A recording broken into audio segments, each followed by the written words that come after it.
الحمدللہ رب العالمین والصلاة والسلام علی سید المرسلین وعلی آلہ وصحبہ اجمعین ومن تبعہم بإحسان الی یوم الدین۔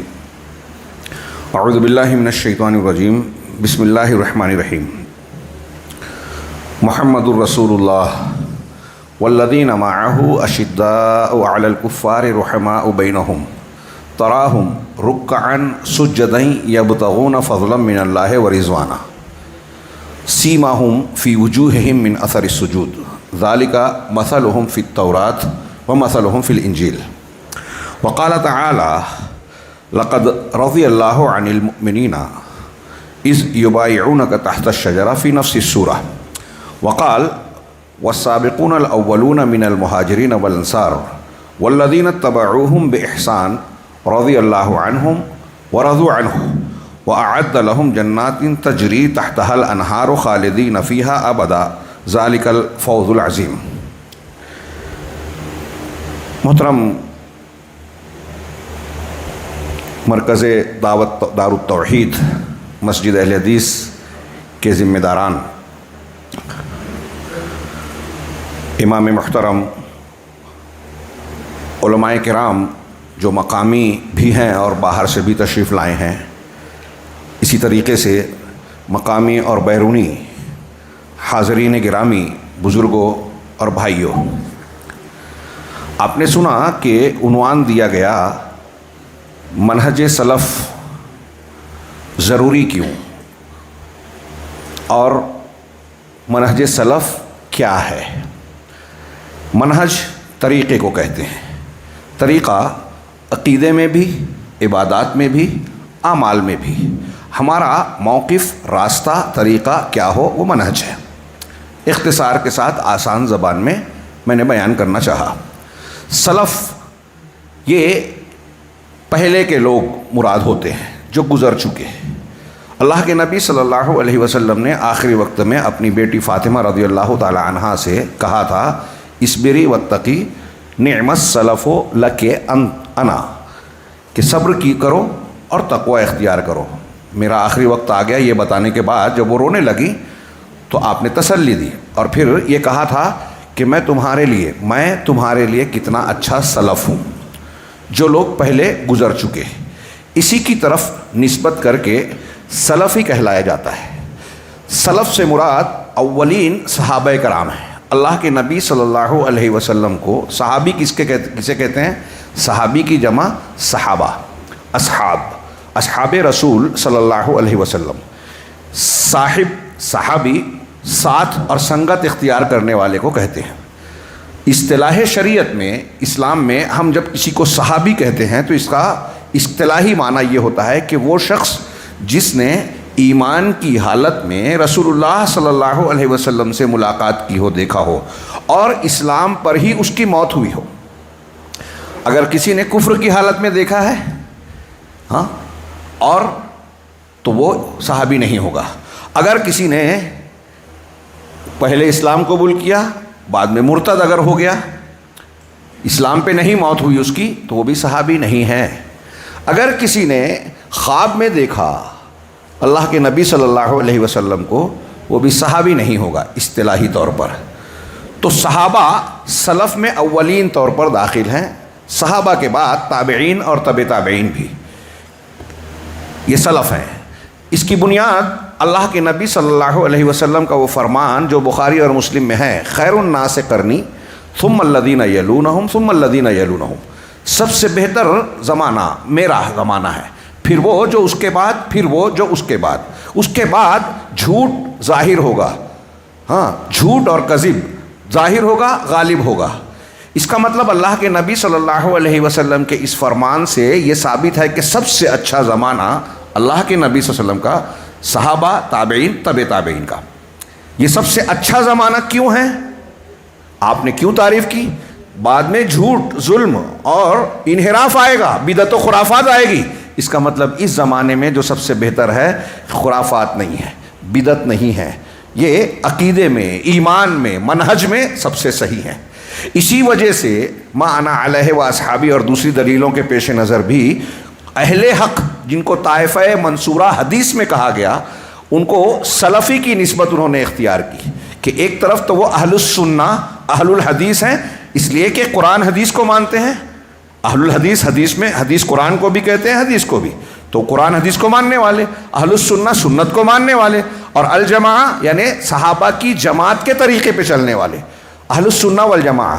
اور بعد میں انہی کی تمیز کرتے ہوئے سلفی کہا گیا، اس لیے کہ سلف صحابہ کرام ہیں، اور یہ نسبت کسی ایک شخص کسی چند افراد کی طرف نہیں ہے بلکہ پوری جماعت صحابہ کی طرف ہے. اور پوری جماعت صحابہ قرآن و حدیث کی روشنی میں حق پر تھی، ان کا ایمان معیار حق ہے اور وہ معصوم ہے. سارے صحابہ غلطی نہیں کر سکتے، اکا دکا سے ہوگی تو دوسروں سے اس کی اصلاح ہو جائے گی. لہذا سلفی کی نسبت معصوم کی طرف نسبت ہے. اس کے بالمقابل جو لوگ کسی ایک امام کی طرف نسبت کرتے ہیں، حنفی، شافعی، مالکی، چشتی، قادری، نقشبندی اور سلسلے کی طرف، تو ان کے اندر معصومیت نہیں ہے اور وہ اللہ اور اس کے رسول کے حکم کے مطابق نہیں ہے. اللہ نے کہا ہے اللہ کی اطاعت کرو، رسول کی اطاعت کرو، تو اب رسول کی اطاعت کرنے والے، رسول کی طرف نسبت کرنے والے اہل الحدیث اہل السنہ کہلاتے ہیں. میرے بعد میرے خلفائے راشدین کی اطاعت کرنا، نجات پانے والا گروہ جو میرے اور میرے صحابہ کے طریقے پہ ہو، صحابہ کی طرف نسبت کرنے والے اہل سنت والجماعت کہلاتے ہیں. اہل سنت رسول کے طریقے پر، الجماعت صحابہ اور تابعین کے طریقے پر چلنے والے. تو یہ خیر القرون ہے. میں نے عنوان کا معنی سمجھانا چاہا. اب سوال یہ ہے کہ ہم بار بار یہ کہتے ہیں کہ منہج صحابہ، منہج سلف اختیار کیا جائے. یہ ہماری زندگی کا سب سے اہم سوال ہے. دنیا میں ہم دیکھ رہے ہیں کہ مذاہب میں بہت سے مذہب ہیں، ان میں اللہ کا نازل شدہ آخری سب سے صاف ستھرا، محفوظ، تحریف و تبدیل سے بری کوئی دین ہے تو وہ اسلام ہے. روئے زمین پر جو اللہ کا پسندیدہ جناب محمد رسول اللہ صلی اللہ علیہ وسلم کا لایا ہوا دین قرآن کی شکل میں. اب قرآن و حدیث کو ہم نے مانا مسلمان کہلائے. مسلمان ہونے کے بعد ہم دیکھ رہے ہیں کہ بہت سارے لوگوں نے بہت سے طریقے، منہج اور الگ الگ راستے اختیار کر لیے. یہاں جہمیہ ہیں، قدریہ ہیں، اشعری ہیں، ماتریدی ہیں، حنفی، شافعی، مالکی، حنبلی، صوفی، اور بہت سارے روافظ ہیں اور خوارج ہیں. یہ سب اپنے آپ کو مسلمان بولتے ہیں اور سب یہ کہتے ہیں کہ ہم قرآن حدیث کو مانتے ہیں. تو قرآن و حدیث کو سب مان کر الگ الگ راستوں پر کیسے ہیں؟ کیا قرآن میں درگاہوں کے سامنے سجدہ کرنے کا حکم ہے؟ کیا قرآن میں یہ بات ہے کہ اللہ ہر جگہ ہے، عرش پر نہیں ہے؟ قرآن و حدیث میں تو ہے کہ اللہ عرش پر مستوی ہے، لیکن ہمارے یہاں ایسے مسلمان پائے جاتے ہیں جو کہتے ہیں کہ اللہ عرش پر نہیں ہے. کوئی مسلمان یہ کہتا ہے، مسلمان کہہ رہا ہے اپنے آپ کو، اور کہتا ہے کہ ساری کائنات میں ہر چیز میں اللہ ہے. یہ یونانیوں کا فلسفہ اور ہندوؤں کا عقیدہ تھا. مسلمان صوفی بھی مان رہا ہے اسے. کیا یہ بھی صحیح ہے؟ کوئی توحید اور لا الہ الا اللہ کا معنی کہہ رہا ہے کہ لا حاکمیت الا اللہ. کیا یہ بھی صحیح ہے؟ کوئی تقدیر کا انکار کر رہا ہے، کوئی تقدیر ہی کو سب کچھ سمجھ رہا ہے، انسان کو مجبور مان رہا ہے. کیا دونوں صحیح ہیں؟ کوئی صحابہ کرام کو برا بھلا کہہ رہا ہے، کوئی اہل بیت سے نفرت کر رہا ہے. کیا دونوں صحیح ہیں؟ تو الگ الگ منہج ہو گئی ہے، الگ الگ فرقے بن گئے. تو اب ان میں کون سا طریقہ اور راستہ اختیار کیا جائے؟ راستہ تو ایک ہی صحیح ہے جو اللہ نے آسمان سے اتارا ہے، اور اللہ تعالیٰ نے کہا ہے کہ وہ ایک ہی ہے. وَأَنَّ هَذَا صِرَاطِي مُسْتَقِيمًا فَاتَّبِعُوهُ، کہ آپ لوگوں کو بتا دیجئے کہ یہ میرا سیدھا راستہ ہے، اسی ایک راستے کی اتباع کیجئے. وَلَا تَتَّبِعُوا السُّبُلَ، الگ الگ راستوں کی، یہ جو انہوں نے بنا لیا، وہ بزرگ ہیں، وہ فلاں پیر صاحب ہیں، وہ ہوا میں اڑتے تھے، وہ پانی میں چلتے تھے، اس لیے ان کی بات کو مان لو. نہیں، کسی کی بات نہیں چلے گی. یہ صراط مستقیم جو محمد رسول اللہ صلی اللہ علیہ وسلم کی ہے، اسی کی اتباع کرنی ہے. تو اب یہ تعین کیسے ہو؟ ایک عام آدمی بولتا ہے کہ ہم تو پھنس گئے، کیسے مانیں گے؟ بہت آسان ہے، کوئی مشکل کام نہیں ہے. اللہ نے کوئی ایسا حکم ہمیں نہیں دیا جو ہم سمجھ نہ سکیں، کر نہ سکیں. آسان سا ہے لیکن ہم کو ماننے کے لائق ہو. ہمیں سنجیدہ، کل میں بار بار کہہ رہا تھا وہاں بیجاپور میں کہ ہم سیریس نہیں ہیں. جہنم کا انتہائی بھیانک عذاب، قبر کا انتہائی زبردست عذاب، دنیا میں ہم کاٹے جا رہے ہیں، مارے جا رہے ہیں، بے عزت کیے جا رہے ہیں، لیکن ہم سیریس نہیں ہیں قرآن و حدیث کے بارے میں. ہمیں اس بات کی فکر نہیں ہے، ہم اس کو لائٹ لیتے ہیں کہ جنت کا راستہ کون ہے، جہنم کا کون ہے. ایک آدمی پسند آ گیا، اس کی تقریر کو بہت سارے لوگ لائک کر رہے ہیں، ہمارا نوجوان سننے لگا. کوئی بھی مسلک، کوئی بھی چیز اختیار کر لیا، علماء سے بحث کر رہے ہیں. صحیح اور غلط ہمیں پتہ نہیں ہے، کہتے ہیں ہم تو جاہل ہیں. جاہل ہے تو پھر یہ کیسے طے کر رہے ہو کہ یہ جاہل کو سننا چاہیے؟ ایک آدمی صحابہ کرام کو برا بھلا بول رہا ہے، آپ کو پسند ہے؟ ایک آدمی جو ہے حدیثوں پر کا انکار کر رہا ہے، حدیثوں پر اعتراض کر رہا ہے جو صحیح ہے، ثابت ہے، آپ اس کو بھی پسند کر رہے ہیں۔ ایک آدمی کھلے طور سے شرکیہ باتیں بیان کرتا ہے لیکن درس بہت اچھا دیتا ہے، اس کے لائک کرنے والے جو ہیں کئی کروڑ ہیں، لاکھ نہیں کروڑ کہہ رہا ہوں۔ کیا صحیح ہو گیا کہ لائک کرنے والے اتنے ہیں؟ تو جن کے پاس بہت سارے، حضرت ابراہیم علیہ السلام اکیلے تھے پوری قوم، اور نمرود ایک طرف تھا، تو حضرت ابراہیم علیہ السلام اکیلے ہونے کی وجہ سے غلط تھے کیا؟ کیا یہ معیار ہے صحیح اور غلط کا؟ ہمارے پاس معیار کیا ہے؟ قرآن حدیث کو مانا جائے، یہ دین کا مصدر ہے، بنیاد ہے۔ اور قرآن حدیث کو کیسے مانا جائے؟ جیسے صحابہ کرام نے مانا۔ یہ پابندی ہم نہیں لگا رہے ہیں۔ کچھ لوگ کہتے ہیں ارے قرآن تو اللہ کا کلام ہے، ہم سمجھ لیں گے۔ ٹھیک ہے، آپ 5 آدمیوں کو لائیے اور قرآن پڑھائیے، سب ایک جیسا سمجھتے ہیں کہ منکرین حدیث نے کہا ہمارے لیے قرآن کافی ہے، حدیث کی ضرورت نہیں ہے۔ پاکستان کے علماء نے، سالوں پہلے کی بات ہے، سارے منکرین حدیث کے گروہوں سے چیلنج کیا کہ اگر آپ کہہ رہے ہیں کہ قرآن کافی ہے تو چلیے قرآن کی روشنی میں بغیر کسی حدیث کا سہارا لیے ہوئے 1 رکعت نماز بتائیے، ہم مان لیں گے۔ مر گئے، آج تک نہیں بتایا۔ مولانا ثناء اللہ امرتسری رحمہ اللہ سے ایک منکر حدیث کا مناظرہ ہوا، اسٹیج پہ کہا کہ بھائی صاحب یہ بتائیے، یہ ایک آپ کے ہم مسلک کی لاش ہے، مر گیا وہ منکر حدیث نہیں مانتا، اب اس کو کیسے کفن پہنایا جائے گا، غسل دیا جائے گا کہ نہیں دیا جائے گا؟ قرآن میں اتنا تو ہے کہ قابیل کی لاش کو کوے نے بتایا، کھڈا کھود کے دوسرے کوے کو دفن کیا تو اس نے بھی دفن کیا، تو کیا ویسے ہی کوے کی طرح دفن کر دو گے؟ لاش کو جلدی سے بتاؤ کیسے دفن کرنا ہے قرآن کی روشنی میں۔ تو خاموش بیٹا، ہکا بکا دیکھتا رہا، کہا جلدی کرو، لاش سڑ جائے گی، آج تک پڑی رہ جائے گی۔ قرآن سے آپ پوری تفصیل نہیں بیان کر سکتے۔ قرآن اللہ کا کلام ہے، جامع ہے، لیکن ہم سب چیز سمجھ سکتے ہیں کیا؟ ہر ایک کی سمجھ اور برابر ہے کیا؟ جتنا رسول صلی اللہ علیہ وسلم کو سمجھتا تھا کیا اتنا بعد والوں کو سمجھے گا؟ صحابہ کو صحابہ، تابعین کو تابعین، ہم کو اور آپ کو سمجھے گا؟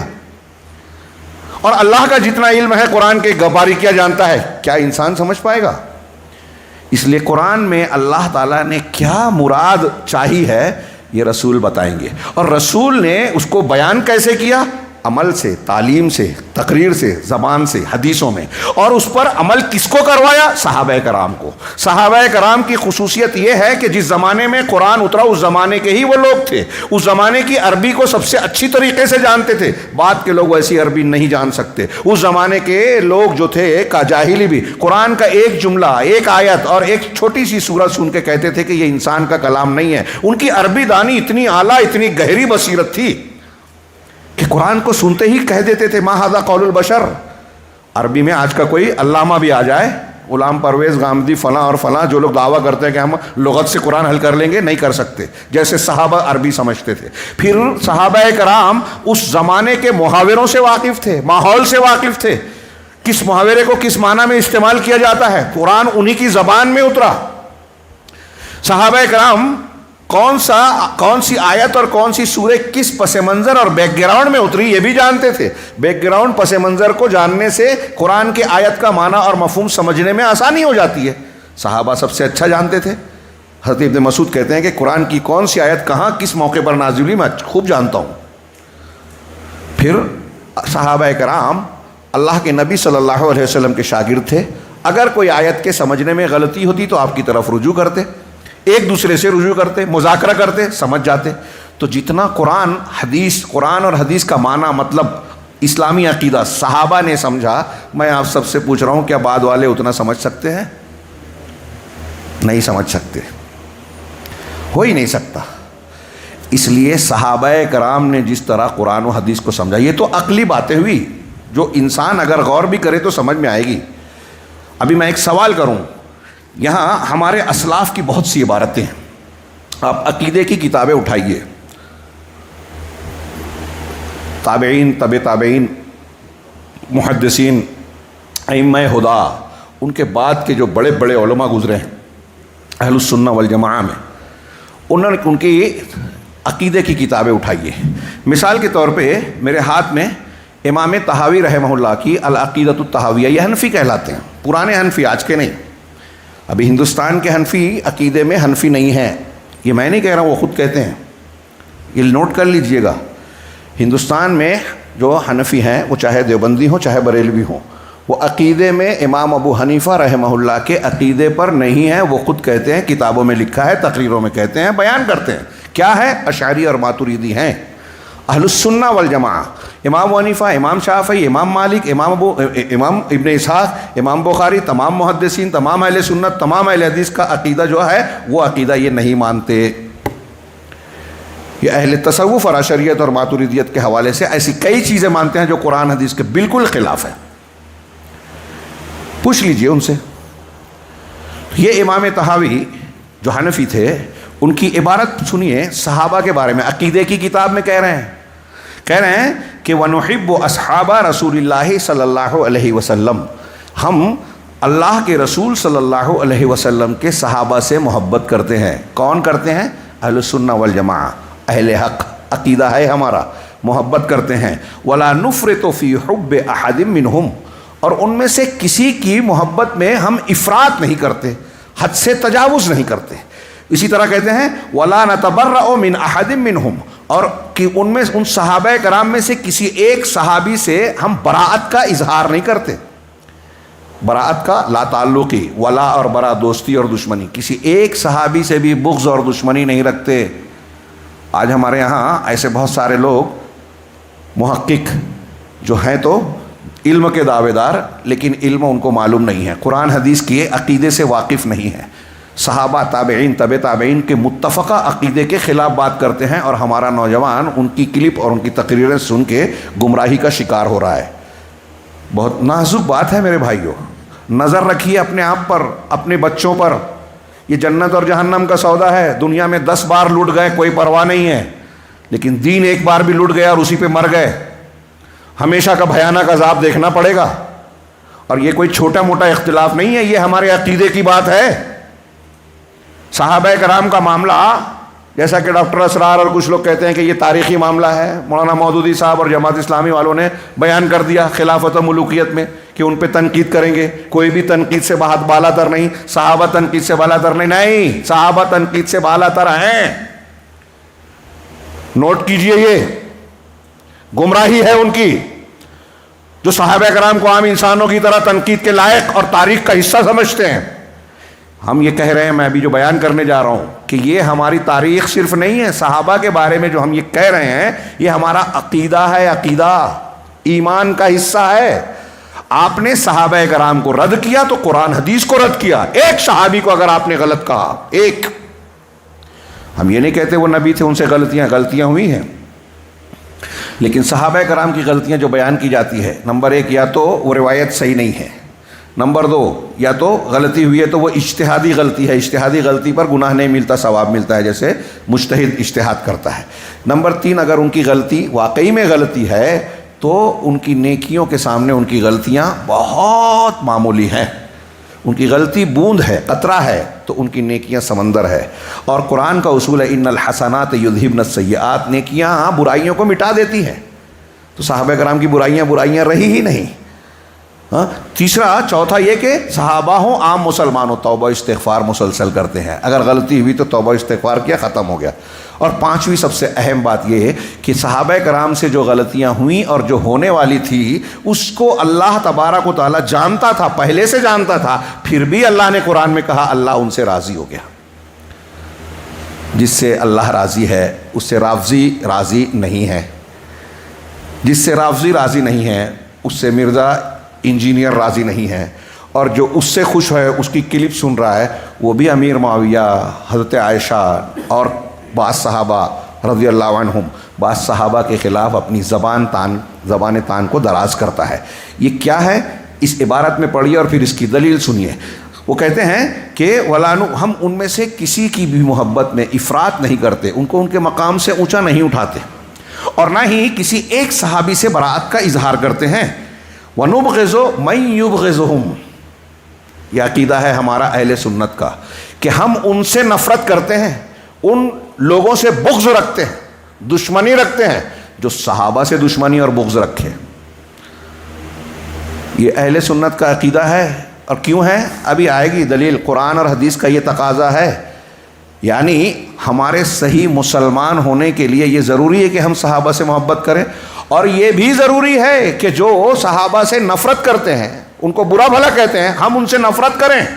اب اگر کوئی شیعہ کا ساتھ دے رہا ہے, رافضی کا, جو ابوبکر صدیق عمر فاروق کو پر لعنت بھیجتا ہے صبح شام, آ رہی ہے کلپ, کتابوں میں موجود ہے, اب تو ثبوت آ رہے ہیں کہ ان کا امام جماعت کے بعد دعا مانگ رہا ہے کہ اللہ لعنت بھیج ابوبکر صدیق عمر فاروق عثمان غنی عائشہ حفصہ پر, نعوذ باللہ نعوذ باللہ. میرے موبائل میں ہوگی ایک کلپ ابھی ایرانی, اور ہمارے اخوان المسلمین جماعت اسلامی کے لوگ ساتھ دے رہے ہیں.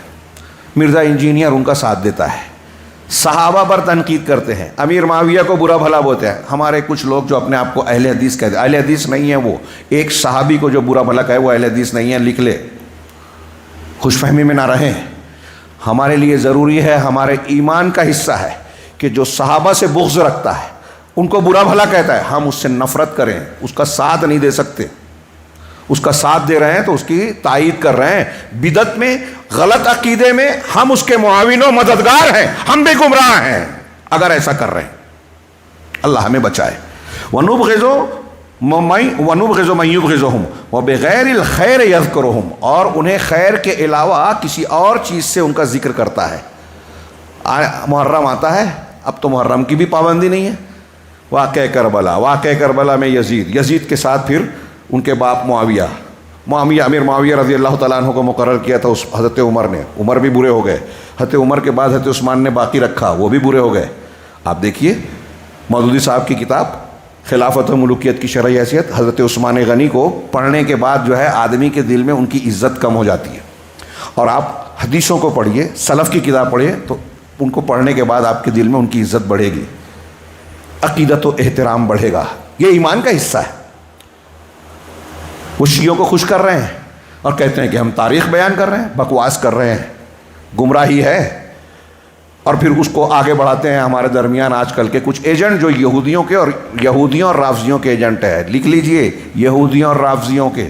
روافظ یہود کے گدھے ہیں, ہمارے پرانے علماء نے لکھا, روافظ یہود کے گدھے ہیں. پوری تاریخ میں روافظ نے اہل سنت کو قتل کیا, آج بھی کر رہے ہیں. غزہ کے قتل عام میں وہ شریک ہیں, شام کے مسلمان سلفیوں اور سنیوں کو مارنے میں وہ شریک ہیں, ثبوت سامنے آ چکے ہیں. عراق میں قتل عام کر رہے ہیں سنیوں کا, یہود و نصارہ کے ساتھ مل کر روافظ قتل کرتے ہیں سنیوں کا, آج جاری ہے. ایران میں ہر روز کوئی نہ کوئی سنی قتل کیا جاتا ہے اور مارا جاتا ہے. مسجد بنانے کی اجازت نہیں ملتی.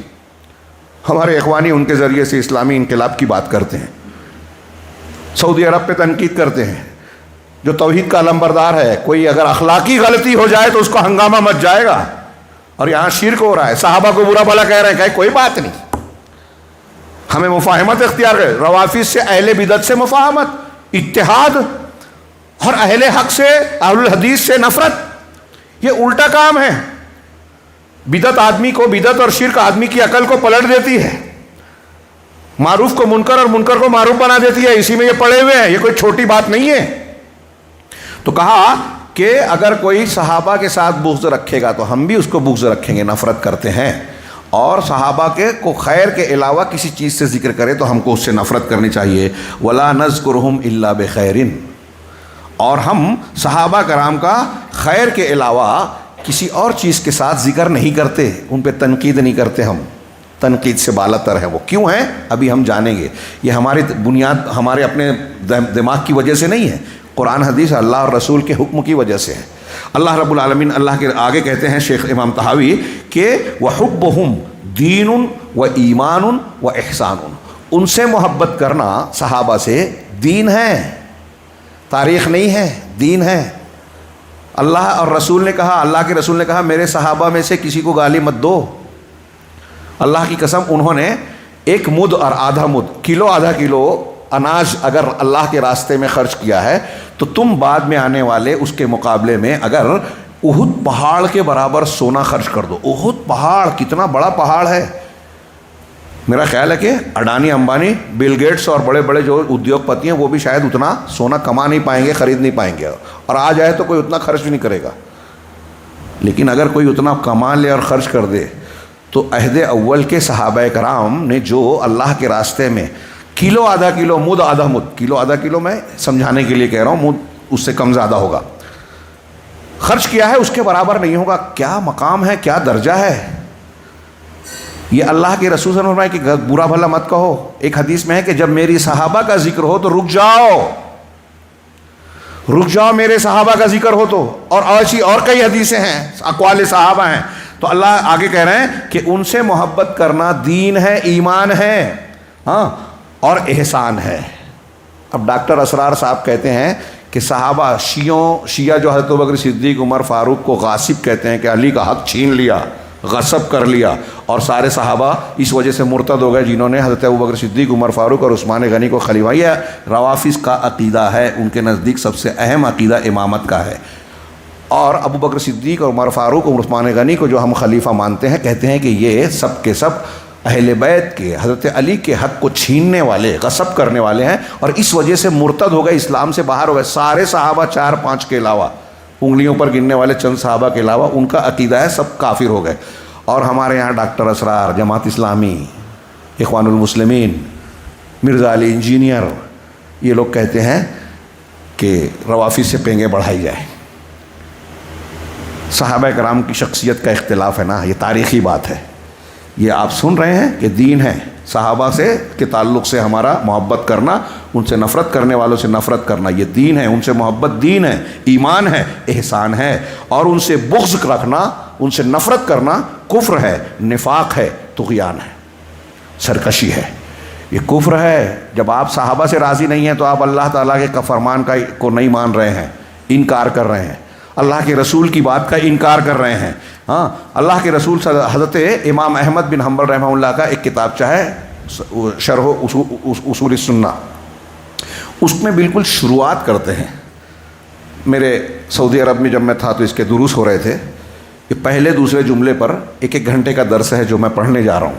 یہاں میں صرف ترجمہ اور 1-2 جملے کہوں گا، اسے سنیے ضرور۔ حافظ صاحب سے آپ لنک لے کے، ابھی وہ ادھوری ہے، کتاب کا درس دینا باقی ہے، یعنی اس کے 7-8 درس ہوئے تھے مدینہ میں۔ تو اس میں امام احمد بن حنبل کی شروعات جو ہوتی ہے کتاب کی، اہل سنت والجماعت کا عقیدہ بتا رہے ہیں۔ اب بتائیے، امام احمد بن حنبل، ہم ان کی تقلید نہیں کر رہے ہیں، دلیلوں سے جو بات کہے ہمارے لیے سراخ ہو۔ اور یہ عقیدے کی بات ہے، عقیدے میں اہل سنت والجماعت میں اختلاف نہیں کے برابر ہے، بنیادی اختلاف کچھ بھی نہیں ہے۔ تو وہ کہتے ہیں اصول السنہ، امام احمد کی کتاب کا آغاز ہوتا ہے حمد و صلات کے بعد، اصول السنت عندنا التمسک بما کان علیہ اصحاب رسول اللہ صلی اللہ علیہ وسلم والاقتداء بہم۔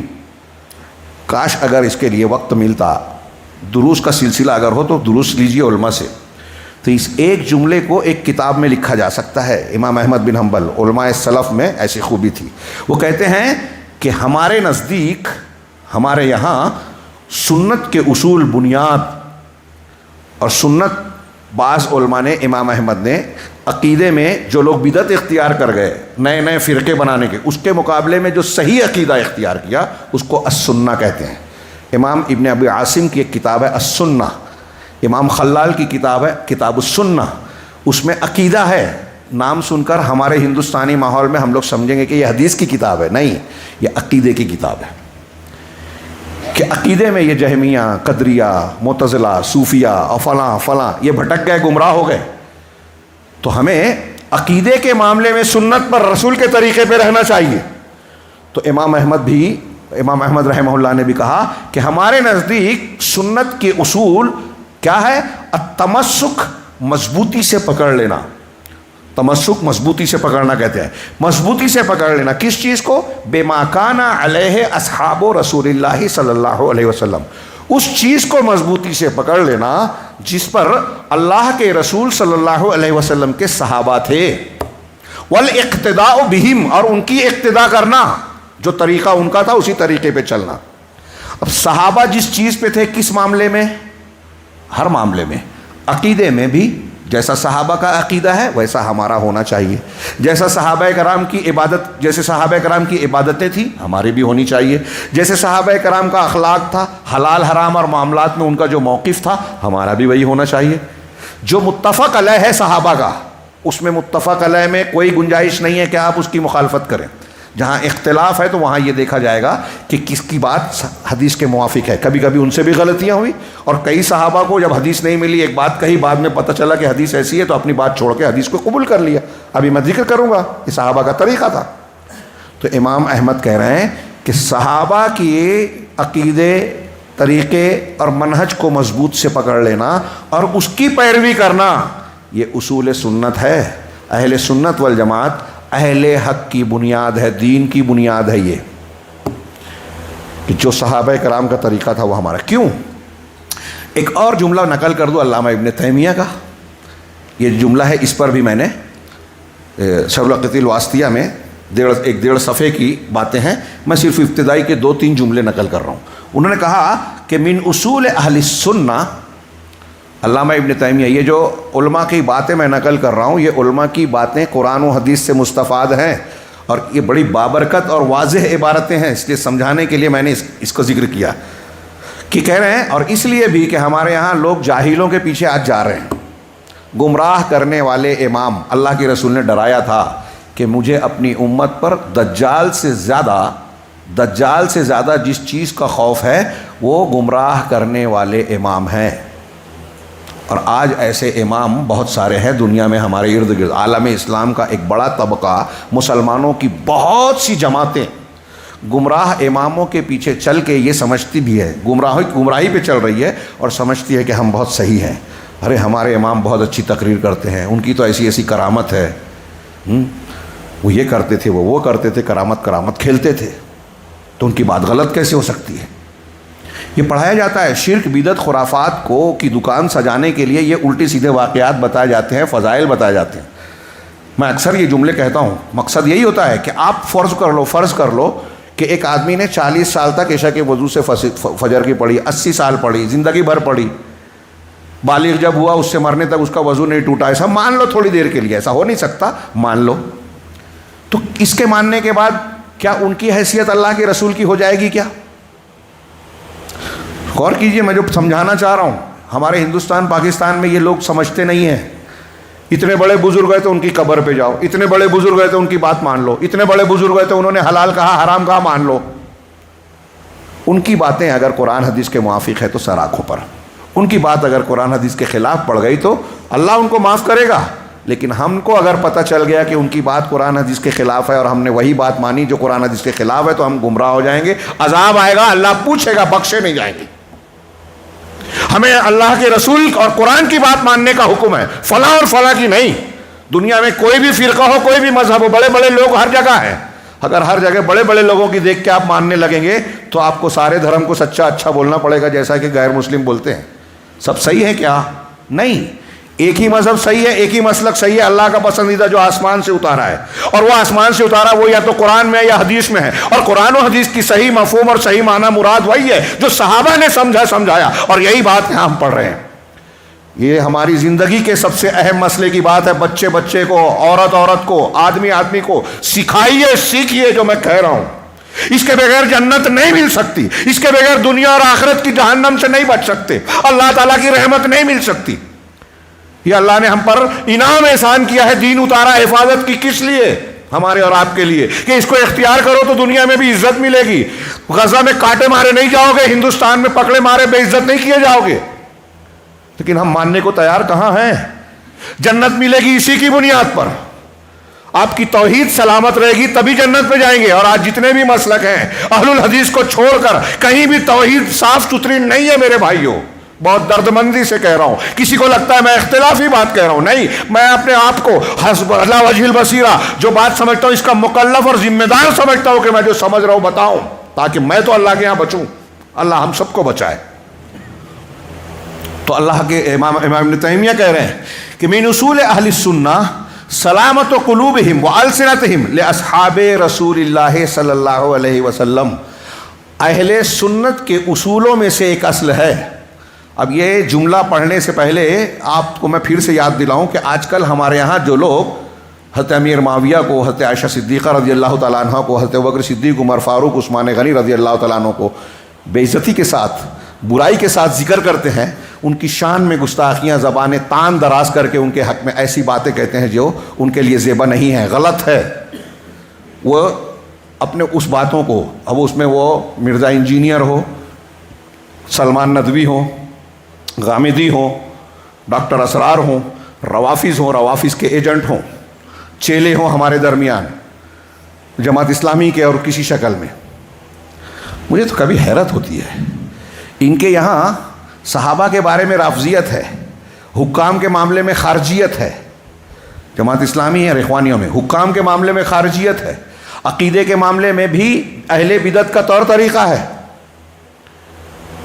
حدیثوں کے معاملے میں انکار حدیث کی خوب ہے، کہیں کھلا کھلا انکار ہے، کہیں چھپا ہوا انکار ہے، انکار حدیث بھی ہے. انہوں نے گمراہیوں کو اکٹھا کر رکھا ہے اور لوگ متاثر ہوتے ہیں ان کی کچھ تقریروں سے.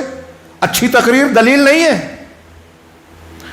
ان کو اتنا سنا جاتا ہے، ٹی وی چینل پہ آتے ہیں تو ٹی وی چینل پہ فلموں میں تو ہمارے یہاں اسلام کی تصویر مزاروں اور درگاہوں کو بتایا جاتا ہے. کیا وہ اسلام ہے؟ جو اسلامی تہوار ہے اس کو چھوڑ کر عاشورہ کو، تعزیے کو تہوار بتایا جاتا ہے. کیا وہ تہوار ہے؟ اسلامی نہیں ہے. صحابہ کرام معیار ہیں ہمارے نزدیک. صحابہ کرام ان چیزوں کو جانتے ہی نہیں تھے، تابعین بھی نہیں جانتے تھے، اور ائمہ کرام بھی نہیں جانتے تھے، جس کو آج اسلام بنا دیا. صحابہ نے جو کہا وہ پکڑ لو، تبھی آپ گمراہی سے بچو گے. تو کہا ہمارے اہل سنت کے اصول میں سے یہ ایک اصول ہے، کیا کہ سلامت قلوبہم والسنتہم لاصحاب رسول اللہ صلی اللہ علیہ وسلم، کہ ان کے دلوں کا اور ان کے زبانوں کا اللہ کے رسول صلی اللہ علیہ وسلم کے صحابہ کے لیے صاف رہنا، سلامتی والا ہونا. یعنی ہماری زبانیں بھی صحابہ کے بارے میں صاف رہیں اور ہمارا دل بھی، مطلب زبان سے بھی ان کو برا بھلا نہ کہیں اور دل میں بھی ان سے نفرت اور بغض نہ رکھیں. اب جو بھی ہوں، جماعت اسلامی، اخوان المسلمین، فلاں اور فلاں، مرزا انجینئر، اس کو سن کے ہمارے یہاں جو کچھ لوگ ہیں جو امیر معاویہ کو اور بعض صحابہ کو رضی اللہ عنہم برا بھلا کہنے لگتے ہیں، وہ اس اصول میں، یہ اصول ابن تیمیہ کا اپنا اصول نہیں ہے. لکھ لیجئے. یہ آپ بولیں گے کہ ارے ابن تیمیہ کون ہوتے ہیں؟ ہاں، کوئی نہیں ہوتے، لیکن ابن تیمیہ نے یہ بات اپنی طرف سے نہیں کہی، اہل سنت کا اصول بتایا. اور اہل سنت کا جو اصول ہے نا، وہ قرآن و حدیث سے مستفاد ہے، نکالا ہوا ہے. ہاں، یہ چند باتیں سننے کے بعد میں اس سوال پر آؤں کہ ہم یہ جو باتیں ہیں، امام طحاوی نے کہی، امام احمد کا قول نقل کیا، امام ابن تیمیہ کا، میرے ہاتھ میں جو کاغذات ہے اس میں امام بربہاری کا بھی قول ہے، شرح السنہ، شاندار عقیدے کی کتاب. میں علماء سے کہوں گا کہ اس کا درس شروع کریں. عربوں میں یہ رواج ہے، ہمارے یہاں لوگ عقیدہ جانتے نہیں ہیں، سیکھتے نہیں ہیں، سکھانے کا رواج نہیں ہے، اس کی اہمیت بھی نہیں سمجھتے. ہاں، ہمارے یہاں ایک آدمی اہل حدیث بھی ہوتا ہے اور درگاہ پہ بھی جا رہا ہے. ہمارے عرفان بھائی بتا رہے تھے کچھ ایسے لوگ ہیں، تو میں نے کہا یہ درگاہ والے اہل حدیث؟ ہاں ہاں، برف جمانے والی آگ ہے یہ، یعنی فریج میں آگ، وہ برف جمتا ہے نا، آگ میں برف جم رہا ہے. یا پھر کہیں گے فریج میں آگ لگ رہی ہے. الٹا دو متضاد چیزیں ہیں نا، زندہ لاش کی طرح یہ بات ہے. ایسا ہو سکتا ہے کیا؟ یہ ہمارے یہاں کی جہالت ہے. ہم بہت سارے لوگ ہندوستان میں، ہمارے یہاں ہمارے سب سے بنیادی چیز عقیدہ ہے، ہم سیکھتے ہی نہیں ہیں، پڑھتے ہی نہیں ہیں. ہمارے مالیگاؤں میں دروس کا سلسلہ ہم لوگوں نے شروع کیا الحمدللہ کئی سالوں سے. 2-3 کتابیں پڑھی ہے، کچھ چیزیں چل رہی ہیں. آج کل بہت سارے علماء نے شروع کیا ہے، یہاں بھی شروع کیجئے. اپنے بچوں اور بچیوں کو عقیدہ پڑھائیے. عقیدہ سعودی عرب میں یہ مسجد پڑھایا جاتا ہے. ابھی میں پوچھوں گا لا الہ الا اللہ کو ماننے کی کیا شرطیں ہیں، بہت سے اہل حدیث بھی نہیں بتا پائیں گے. یہاں اور سعودی عرب میں یہ جہاں پڑھایا جاتا ہے، چھوٹے چھوٹے بچوں سے بولیے فٹافٹ گنائیں گے کہ لا الہ الا اللہ کو ماننے کی یہ شرطیں ہیں. ہمارے یہاں عقیدہ پڑھایا ہی نہیں جاتا، سمجھا ہی نہیں جاتا. آپ دیکھیں احناف میں، ابھی میں نے کہا آپ لوگوں سے کہ ہندوستان کے حنفی عقیدے میں حنفی نہیں ہیں. اب بہت سارے حنفیوں سے پوچھیے، اپنے حنفی دوستوں سے، بھائیوں سے، کہ آپ کا عقیدہ کیا ہے. ان کو نہیں معلوم ہے. میں نے ایک مرتبہ جمعہ کے خطبے میں اس کا تذکرہ کیا. ایک حنفی عالم نے مجھ سے کہا، تھوڑے اہل حدیث ہو گئے تھے وہ بعد میں، انہوں نے کہا کہ میں نے 3-4 حنفی مدرسوں میں پڑھا ہے، تعلیم حاصل کی ہے، لیکن آپ نے آج جو جمعہ میں بیان کیا کہ احناف کا عقیدہ یہ ہے، وہ اشعری اور ماتریدی ہیں اور یہ مانتے ہیں، یہ میں نہیں جانتا تھا. 3-4 مدرسوں میں پڑھا ہوا آدمی نہیں جانتا تھا، وہ بھی نہیں جانتا تھا، ہم بھی نہیں جانتے. اور ہمارا آپ کا جھگڑا ان کا جھگڑا ہوتا ہے امین رفع الیدین فاتحہ خلف الامام میں، کیونکہ وہ اس کو ہی بنیاد سمجھتے ہیں. اس پہ تو حنفیوں کو لڑنے کی بھی ضرورت نہیں ہے، لڑنے کا حق ہی نہیں ہے. وہ بولتے ہیں 4 مسلک برحق ہے، تو امام شافعی تو رفع الیدین کرتے ہیں نا، آمین بالجہر کرتے ہیں نا، امام کے پیچھے سورہ فاتحہ پڑھاتے ہیں، فرض کہتے ہیں. تو جب آپ 4 کو برحق کہتے ہو تو اس پہ لڑائی کیسے کرتے ہو؟ میں اگر امام کے پیچھے سورہ فاتحہ پڑھوں، آمین اور رفع الیدین کی سنت پر عمل کروں، جو ثابت ہے، صحیح ہے، بغیر سورہ فاتحہ کی نماز نہیں ہوتی چاہے مقتدی ہو، یہ صحیح ہے، بلا وجہ کی بحث لمبی چوڑی کرتے ہیں لوگ، ثابت شدہ یہی ہے. اب اگر قیامت کے دن اللہ مجھ سے پوچھے گا کہ تو حنفی تھا، تو نے پڑھا تو غلط کیا، اور شافعی سے بولے گا تو شافعی تھا، تو پڑھا تو صحیح کیا، کیا یہ پوچھے گا اللہ تعالیٰ؟ میں اپنے حنفی دوستوں سے آپ سوال کیجئے کہ اس پہ بحث مت کرو. آپ بولتے ہو نا کہ شافعی بھی صحیح ہیں، تو امام شافعی بول رہے ہیں امام کے پیچھے سورہ فاتحہ پڑھنا چاہیے. تو اگر میں پڑھتا ہوں اور یہ بولوں کہ شافعی ہوں تو آپ بولیں گے بھی بہت ٹھیک ٹھاک، چلو کوئی بات نہیں، تم شافعی ہو. لیکن اگر میں پڑھتا ہوں اور کہوں کہ میں اللہ کے نبی صلی اللہ علیہ وسلم کی حدیث اور سنت پر عمل کر رہا ہوں، آپ کے حکم پر عمل کر رہا ہوں، تو آپ بولتے غلط. نبی کی بات مان کے اگر عمل کر رہا ہوں تو آپ بول رہے ہو غلط ہے. امام شافعی کی بات مان کے کر رہا ہوں تو آپ بولتے ہو صحیح ہے. کیا کہہ رہے ہیں آپ؟ کس کا درجہ آپ نے اونچا کر دیا، نبی کا یا امام کا؟ یہ کیا اللہ کے رسول صلی اللہ علیہ وسلم کی شان میں یہ گستاخی نہیں ہے؟ یہ گستاخیاں ہیں تقلید کے نام پر اور سلسلے کی بیعت کے نام پر، کہ پیر صاحب کی بات مانیں گے، قرآن حدیث کو نہیں مانتے، نہیں پڑھتے، ان کا خواب مان رہے ہیں، اس کی وہ حدیث نہیں مان رہے ہیں، گمراہی ہے. اور ایسے لوگ ہمارے ہاں پیچھ میں گھوم پھر رہے ہیں. ہم کہتے ہیں، لوگ کہتے ہیں ارے وہ مسلمان ہی ہے نا، چلو اپنے حساب سے عمل کر رہے ہیں. نہیں، وہ اپنے حساب سے عمل کر رہے ہیں. آپ کو اگر پتہ ہے کہ یہ قرآن حدیث کے خلاف ہے تو آپ کی ذمہ داری ہے کہ یہ بتائیں ان کو. نہیں مانتے ہیں پھر وہ اپنا انجام جانے، لیکن آپ کا فرض ہے، جیسے میں بیان کر رہا ہوں، اللہ توفیق دے ہمیں. تو یہ جو باتیں بیان کی گئی ہیں یہ کہاں سے آئی، کس بنیاد پر؟ امام احمد ابن تیمیہ، امام بربہاری اور دوسرے لوگ کہہ رہے ہیں. میں نے امام بربہاری کی شرح السنہ کا ذکر کیا. انہوں نے اپنی کتاب میں کئی جگہ صحابہ کرام کا تذکرہ کرتے ہوئے کہا کہ ایک صحابی پر اگر کوئی تان و تشنیع کرتا ہے ایک پر، تو وہ زندیق ہے، بے دین ہے. امام ابو زرع رازی کہتے ہیں کہ اگر کسی صحابی کو کوئی برا کہتا ہے تو جان لو کہ وہ بے دین ہے. کیوں؟ اس لیے کہ وہ تمہارے دین کی بنیاد کو، اسلام کے راویوں کو مجروح کر رہا ہے، جن کو اللہ اور رسول نے سچا اچھا کہا، اس کو یہ برا کہہ رہا ہے. صحابہ کرام نہ ہوتے تو قرآن کو آگے کون پہنچاتا؟ صحابہ کرام نہ ہوتے تو حدیث کو کون آگے پہنچاتا؟ امام ابو ذر رازی کہتے ہیں کہ صحابہ کرام قرآن اور حدیث اور پورے اسلام کے پہلے راوی ہیں. اب جو صحابہ کو برا بھلا کہہ رہا ہے وہ اسلام کے پہلے راویوں کو برا بھلا کہہ رہا ہے. اگر صحابہ کو ہٹا دو تو قرآن بھی نہیں بچے گا، حدیث بھی نہیں بچے گی. ایک پہلو تو یہ ہے. اب میں یہ عرض کر رہا تھا کہ یہ جو باتیں ہم نے کہی کہ صحابہ کرام کو کیوں ماننا، تو اس کی بہت سی دلیلیں ہیں. میں صرف 1-2 کی طرف اشارہ کروں گا کیونکہ دوسرا پہلو اور زیادہ اہم ہے. یہ جو بیان کرنے جا رہا ہوں یہ میں بھی بیان کرتا رہا ہوں، آپ دوسرے علماء سے بھی سنتے رہیں کہ قرآن و حدیث میں صحابہ کرام کے بارے میں اللہ رب العالمین نے پسندیدگی، ان کے ایمان کو صحیح ایمان قرار دیا، ان کی تعدیل فرمائی. جیسے میں نے ابھی ایک آیت پڑھی تھی سورہ فتح کی، 2 آیتیں پہلے بعد کی پڑھ لی، بعد میں پہلے پڑھ لی، یہ الٹا نہیں ہونا چاہیے، مجھ سے غلطی ہو گئی. کہ اللہ تبارک و تعالیٰ نے کہا لقد رضی اللہ عن المؤمنین اذ یبایعونک تحت الشجرہ، اللہ ان مومنین سے راضی ہو گیا جب وہ درخت کے نیچے آپ کے ہاتھ پر بیعت کر رہے تھے. یہ بیعت رضوان، حضرت عثمان کے قتل کی جب جھوٹی خبر ملی تو آپ نے اپنا ایک ہاتھ حضرت عثمان کا اور ایک ہاتھ اپنا قرار دے کے کہا کہ بیعت لیتے ہیں، ہم انتقام لیں گے. 1400 سے 1500 صحابہ کرام اس میں تھے، سب نے بیعت کی. اور اللہ کے رسول صلی اللہ علیہ وسلم کی صحیح حدیث ہے صحیح مسلم کی کہ لا يدخل النار احد من بايع تحت الشجرہ، ان میں سے کوئی ایک انسان بھی جہنم میں نہیں جائے گا جس نے درخت کے نیچے بیعت کی، یعنی صحابہ نے جو بیعت رضوان میں شریک رہے. یہ 1400-1500 صحابہ کے بارے میں آپ نے کہا. بعض روایتوں میں 1400 ہے، بعض میں 1500، اس لیے دونوں کو کہہ رہا ہوں. اور اس آیت میں کہ اللہ ان مومنین سے راضی ہو گیا جنہوں نے بیعت کی تھی درخت کے نیچے، اللہ ان سے راضی ہے. اس میں ابوبکر صدیق ہیں، عمر فاروق ہیں، عثمان کے تو بارے میں ہی معاملہ تھا، اور اللہ کے رسول نے ایک ہاتھ عثمان کا ہاتھ قرار دیا تھا.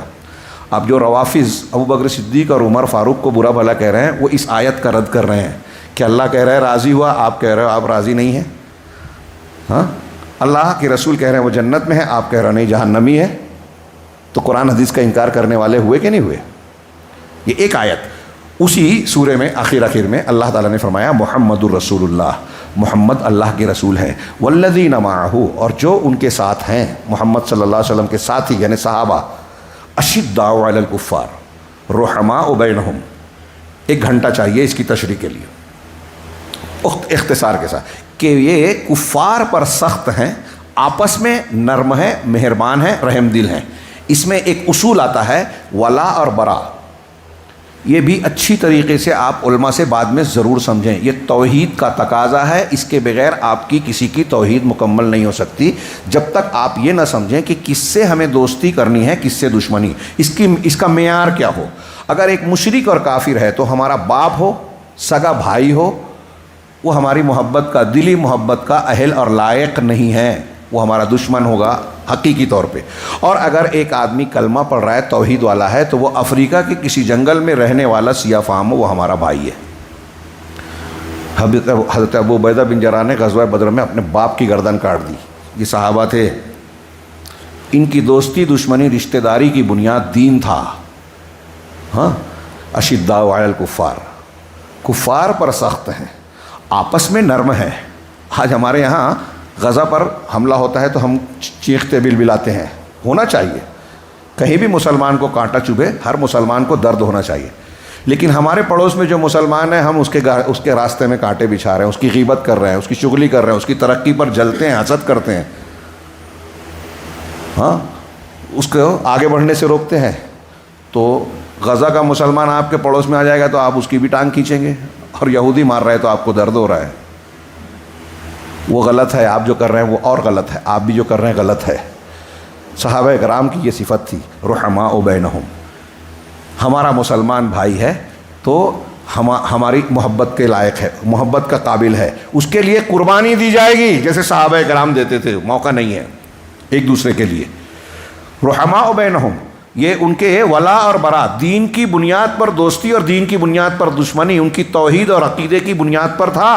یہ ظاہر کرتا ہے اشداء علی الکفار رحماء بینہم. میں نے کہا کہ لمبی تقریر کر سکتے ہیں اس پہ آگے. ہاں، تراہم رکعا سجدا یبتغون فضلا من اللہ ورضوانا. کیا بات ہے، غور کیجئے کہ آپ ان کو دیکھیں گے کہ رکوع کی حالت میں ہیں، سجدہ کر رہے ہیں، یعنی عبادتیں کر رہے ہیں. جسمانی اعتبار سے اگر آپ دیکھیں گے تو اللہ کے سامنے جھکے ہیں، اللہ کی عبادت میں لگے ہیں، ظاہر میں عبادت میں لگے ہیں. اور ایسا نہیں کہ منافقین کی طرح عبادت کرنے تو آ گئے، دل میں کفر و شرک ہے، نہیں.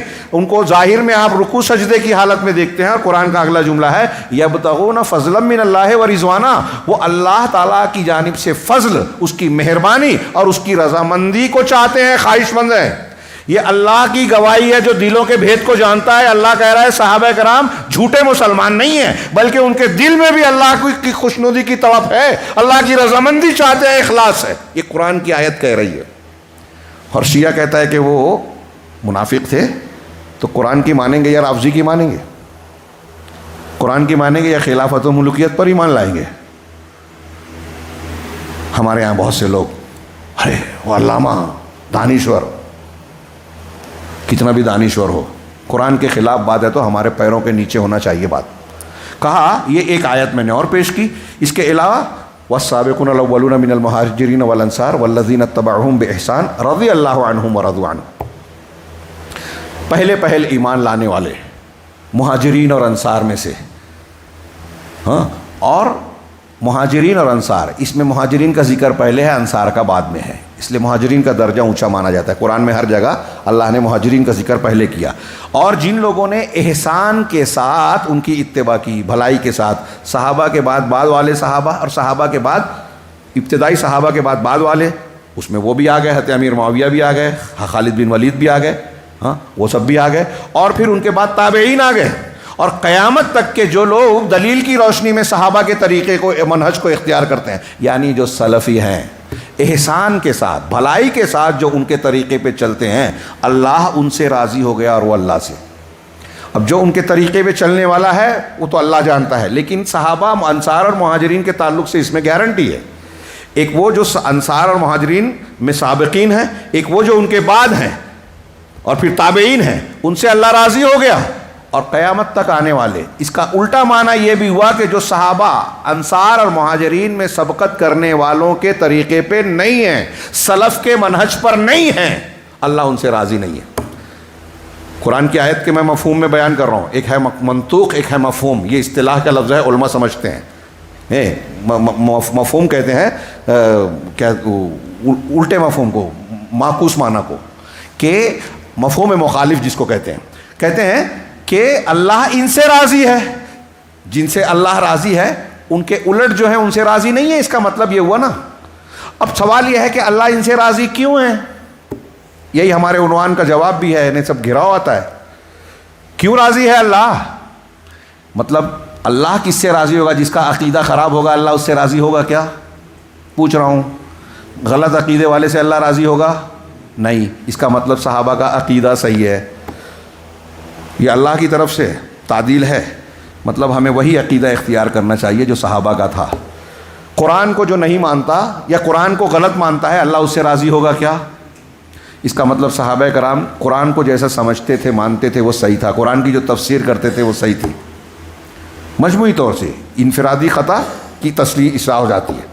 صحابہ کرام کی عبادت، صحابہ کرام کا حلال حرام، صحابہ کرام کا منہج اور مسلک اگر غلط ہوتا تو اللہ ان سے راضی ہوتا کیا؟ نہیں ہوتا۔ اس کا مطلب ان کا مسلک صحیح ہے، اور جب ان کا مسلک صحیح ہے اور اللہ ہم کو کہہ رہا ہے کہ اس مسلک سے اللہ راضی ہوا، تو ہم صحابہ کے مسلک سے ہٹ کر اگر فلاں علامہ، فلاں ڈاکٹر، فلاں انجینئر، فلاں پیر صاحب اور فلاں بزرگ رافضیوں، صوفیوں، یونانیوں اور فلاں کے فلسفوں پر مبنی دین کو مسلک بنا کے اختیار کریں گے تو کیا اللہ ہم سے راضی ہوگا؟ نہیں ہوگا۔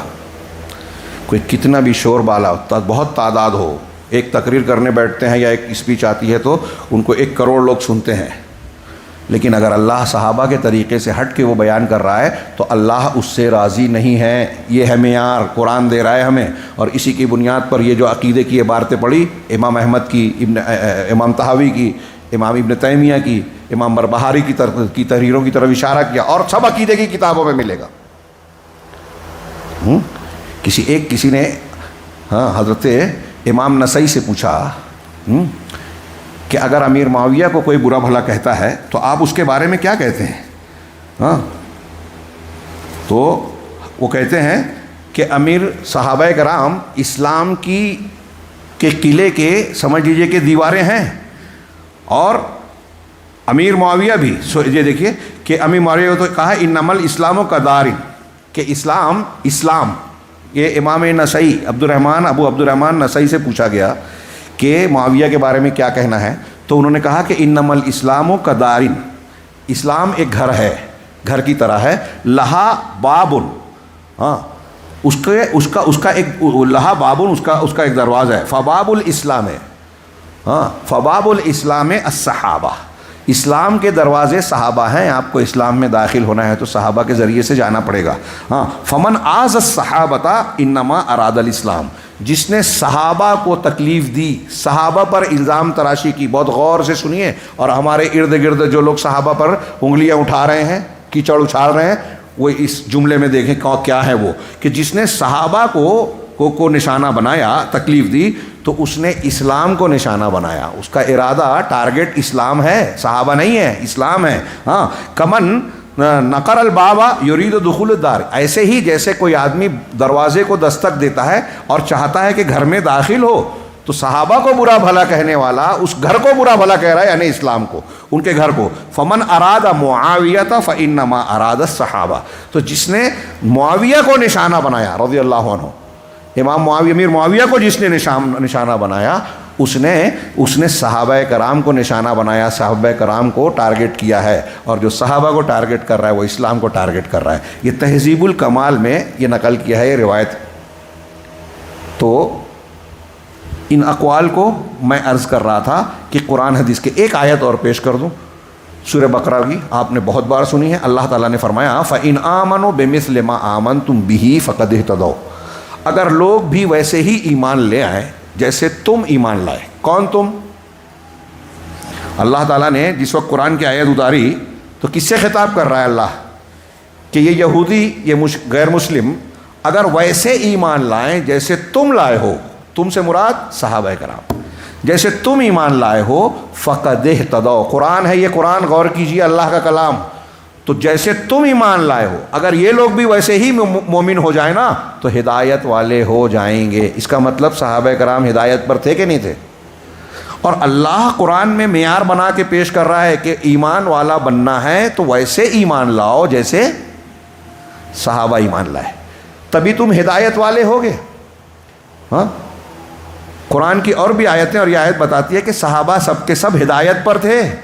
اب کوئی اگر ان کو غلط کہہ رہا ہے تو وہ خود غلط ہے، اس لیے کہ وہ قرآن کو غلط کہہ رہا ہے۔ کوئی ان کو غلط کر رہا ہے تو وہ قرآن کا انکار کر رہا ہے۔ کوئی ان کے عقیدے کو غلط کہہ رہا ہے تو وہ قرآن کو غلط کہہ رہا ہے، قرآن کو نہیں مانتا۔ ایک آیت اور ایڈ کر لیجئے، وَمَن يُشَاقِقِ الرَّسُولَ مِن بَعْدِ مَا تَبَيَّنَ لَهُ الْهُدَى وَيَتَّبِعْ غَيْرَ سَبِيلِ الْمُؤْمِنِينَ نُوَلِّهِ مَا تَوَلَّى وَنُصْلِهِ جَهَنَّمَ۔ 15 منٹ ہے نا، کہ جو شخص رسول کی مخالفت کرے حق کے واضح ہو جانے کے بعد، قرآن حدیث آ گئی ہے، حقائق واضح ہو گئے ہیں، لیکن اب اس کو نہ مان کے رسول کے خلاف جا رہا ہے۔ بتا رہے ہیں کہ عید میلاد النبی اللہ کے رسول صلی اللہ علیہ وسلم نے نہیں بتائی۔ آپ کی حیات طیبہ میں کئی بار 12 ربیع الاول اور 9 ربیع الاول آیا، کبھی آپ نے نہیں منائی، 15 شعبان نہیں منائی، صحابہ نے نہیں منائی، لیکن بندہ مانتا ہی نہیں ہے اور کہتا ہے رسول سے محبت کرتا ہوں، اور رسول کے طریقے پہ نہیں چلتا، رسول کے علاوہ دوسروں کے طریقے پہ چلتا ہے۔ تو ہدایت آ گئی ہے کہ یہ قرآن ہے، یہ حدیث ہے، یہ اللہ کے رسول صلی اللہ علیہ وسلم کی حیات طیبہ ہے، لیکن اس پر نہ چل کے دوسری چیزوں پر چل رہا ہے۔ ایسے سب عقیدے میں بھی، عمل میں بھی اللہ کے رسول کہتے ہیں اللہ عرش پر مستوی ہے، یہ کہتا ہے نہیں، اللہ ہر جگہ ہے، اللہ ہر جگہ علم کے ساتھ ہے، احاطے کے ساتھ ہے، قدرت کے ساتھ ہے، لیکن بذات اللہ عرش پر مستوی ہے۔ اس کی علماء نے کہا کہ کم و بیش 1000 دلیلیں ہیں، 1000 قرآن حدیث کی۔ بندہ نہیں مان رہا ہے، صوفی ہے، کہتا ہے اللہ ہر جگہ ہے۔ ڈاکٹر اسرار کہتے ہیں اللہ ہر چیز میں، آپ میں بھی ہے، مجھ میں بھی ہے، اس میں بھی ہے۔ جیسے ہندو کے شنکراچاریہ جو پرانے گزرے ہیں، ان کا عقیدہ تھا ہر چیز میں پرماتما ہے، یہ وحدت الوجود ہے، اور وحدت الوجود شرک اور کفر کی سب سے گھناؤنی شکل ہے۔ اگر کسی ایک انسان کو یا کسی ایک مخلوق کو آپ نے اللہ کے علاوہ معبود مان لیا تو وہ شرک ہے، کفر ہے۔ اور وحدت الوجود کا ماننے والا تو ہر چیز میں اللہ مانتا ہے۔ وہ کہتے ہیں کہ ہندو جس بت کو پوجتا ہے اس میں بھی اللہ ہے، اور ہمارے ڈاکٹر اسرار صاحب جن کی آج بہت سے اہل حدیث نوجوان تقریریں سنتے ہیں، لائک کرتے ہیں، پسند کرتے ہیں، بہت اچھا درس دیتے ہیں، اچھا دیتے ہیں، وحدت الوجود کو مانتے ہیں۔ انتہائی سڑا عقیدہ ہے، دنیا کا سب سے خطرناک شرک ہے وحدت الوجود۔ اللہ کے گھر میں پوری ذمہ داری سے بول رہا ہوں، ابن عربی کا عقیدہ ہے، اور ہمارے ہندوستان پاکستان میں بہت سارے لوگ اپنے آپ کو توحید والا بھی کہتے ہیں، اور ابن عربی کے اس عقیدے کو صحیح کہتے ہیں، ابن عربی کو شیخ اکبر کہتے ہیں۔ ہاں، علامہ امام ذہبی کہتے ہیں کہ اگر ابن عربی کی کتابوں میں شرک اور کفر نہیں ہے تو دنیا میں شرک اور کفر ہے ہی نہیں، اس سے بڑھ کر کیا ہے، اور اس کو صحیح بول رہے ہیں۔ ڈاکٹر اسرار ابن تیمیہ کا رد کر رہے ہیں، جنہوں نے ابن عربی کا رد کیا ہے، وحدت الوجود کا رد کیا۔ عالم نہیں ہے نا وہ، لا الہ الا اللہ ہی نہیں سمجھا۔ بہت پھر سے جملہ بول رہا ہوں، لا الہ الا اللہ جس کو پڑھ کے آدمی اسلام میں داخل ہوتا ہے، جس کو سمجھے مانے بغیر آپ جنت میں کوئی انسان نہیں جا سکتا، جہنم سے بچ نہیں سکتا۔ ڈاکٹر اسرار نے، مولانا ابوالعلا مودودی صاحب نے، اور دوسرے جو بڑے بڑے ان کے علماء ہیں، انہوں نے یا تو اس کو الٹ دیا یا سمجھا ہی نہیں، ادھورا سمجھا۔ دوسری چیزوں کی بات چھوڑیے، کتنا اہم ہے۔ اب میں جو کہہ رہا ہوں اگر یہ صحیح ہے تو سوچئے کتنے لوگ ان لوگوں کے پیچھے چل رہے ہیں اور ان کی غلط باتوں کو صحیح اور دین مان رہے ہیں۔ تو ماننا ہے، اگر آپ کو بچاؤ کرنا ہے تو جو سیف سائیڈ ہے دین کی، وہ منہج سلف ہے، صحابہ کا طریقہ ہے۔ اللہ کے رسول نے فرمایا، اللہ تعالیٰ نے فرمایا، جو رسول کی ہدایت کے آ جانے کے بعد رسول کی مخالفت کرے اور مومنوں کے راستے سے ہٹ کر دوسرے راستے پر چلے، وَيَتَّبِعْ غَيْرَ سَبِيلِ الْمُؤْمِنِينَ، قرآن کی آیت جب نازل ہوئی تو مومنین صحابہ تھے۔ اللہ کہہ رہا ہے کہ صحابہ کے طریقے سے ہٹ کر کوئی دوسرا راستہ اگر کوئی اختیار کرے گا تو نُوَلِّهِ مَا تَوَلَّى، وہ جس راستے پہ چل رہا ہے ہم اسی پہ چلنے دیں گے۔ اس کی اصلاح مشکل ہے، جب اللہ توفیق نہیں دے گا تو ہو ہی نہیں سکتی۔ وَنُصْلِهِ جہنم، اور اسے جہنم میں ڈال دیں گے، بھیانک عذاب، موت کو پکارے گا، موت نہیں آئے گی، ہم اسے جہنم میں ڈال دیں گے۔ کسے؟ جو صحابہ کے طریقے سے ہٹے گا۔ تو یہ چھوٹی بات ہے، اگر ہم چاہتے ہیں کہ ہم کو جنت ملے، ہمارے بچے جہنم میں نہ جائیں، ہم بھی جنت میں جائیں بچے بھی، تو ان کو یہ سکھانا ہوگا کہ جنت کا راستہ سلف کا، صحابہ کا طریقہ ہے۔ اور کیوں ہے؟ اس لیے کہ اللہ رب العالمین نے اس کی تعریف کی۔ اللہ کے رسول نے کہا سب سے بہتر زمانہ میرا ہے۔ اللہ کے رسول نے کہا ان میں سے کسی کو گالی نہ دو۔ اللہ کے رسول صلی اللہ علیہ وسلم نے فرمایا کہ وہ جنت میں جانے والے ہیں فلاں اور فلاں اور فلاں۔ اللہ تعالیٰ نے قرآن مجید میں فرمایا لا یستوی منکم من انفق من قبل الفتح وقاتل، کہ تم میں جن لوگوں نے فتح مکہ سے، فتح کا کئی تشریح کی، فتح مکہ سے پہلے خرچ کیا اور قتال کیا، وہ اور جو لوگ اس کے بعد قتال کیے، دونوں برابر نہیں ہو سکتے۔ جن لوگوں نے فتح سے پہلے قتال کیا اور اللہ کے راستے میں خرچ کیا، ان کا درجہ اونچا ہے۔ صحابہ میں جو فتح سے پہلے مسلمان ہوئے، قتال کیا، ان کا درجہ اونچا ہے، اور جو بعد میں ہے ان کا درجہ۔ لیکن دونوں کے بارے میں یہ جملہ یاد رکھیے گا، ہر نوجوان یاد کر لے، حفظ کر لے، رٹ لے، اور اس کا معنی بھی اللہ نے دونوں کا ذکر کرنے کے بعد کہا وَكُلًّا وَعَدَ اللَّهُ الْحُسْنَى۔ دونوں میں درجے کا فرق ضرور ہے، لیکن اللہ نے دونوں سے حسنہ کا وعدہ کیا ہے۔ حسنہ بھلائی، جنت، دونوں سے وعدہ ہے۔ جو فتح مکہ کے پہلے مسلمان ہوئے، قتال کیا، جہاد کیا، خرچ کیا، اور جو بعد میں، اب امیر معاویہ بھی اس میں آ گئے۔ قرآن کہہ رہا ہے کہ اللہ نے ان سے حسنہ کا وعدہ کیا، اس میں امیر معاویہ، ابو سفیان بھی آ گئے، اور پہلے والوں میں تو اونچے درجے والوں میں تو ابوبکر صدیق، عمر۔ اب جو ان کو برا بھلا کہے، ان پہ تنقید کرے، وہ قرآن کی اس آیت کو مان رہا ہے کیا؟ نہیں مان رہا ہے۔ یہ چند باتیں اس تناظر میں ہیں کہ صحابہ کرام رضوان اللہ علیہم اجمعین جو ہیں، ان کا منہج ہمارے لیے معیار بنایا گیا ہے۔ لیکن اب سوال یہ ہے کہ صحابہ کرام کا منہج تھا کیا؟ وہ ہدایت پر تھے، اس کی بہت سی دلیلیں ہیں۔ اسی طریقے سے صحابہ کرام کا ایمان کامل، اللہ کا پسندیدہ ایمان تھا، اس کی دلیلیں ہیں۔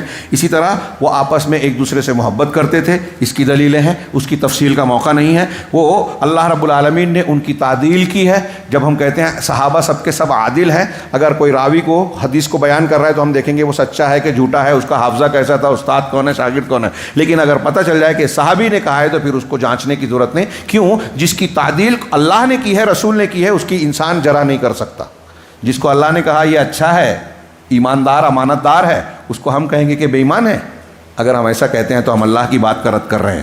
ہاں، اسی طریقے سے صحابہ کرام میں انصار مہاجرین کے درجات، مہاجرین سب کے سب جنت میں ہیں۔ انصار کی فضیلت یہ بتائی گئی کہ ایمان کی علامت ہے کہ انصار سے محبت رکھے، اور نفاق کی علامت یہ ہے کہ انصار سے بغض رکھے۔ یہ مسند احمد، بخاری، مسلم اور یہ کئی کتابوں میں ہے، حدیث کی کتابوں میں۔ اسی طرح بدری صحابہ کی تعریف کی گئی۔ صحابہ کی اتباع کو قیامت تک کے لیے اللہ تعالیٰ نے ہمارے لیے میزان بنا دیا۔ اللہ کے رسول صلی اللہ علیہ وسلم نے کہا کہ 73 فرقے ہوں گے نجات پانے، سب جہنم کے راستے پہ ہوں گے سوائے ایک کے۔ اکثریت غلط ہوگی۔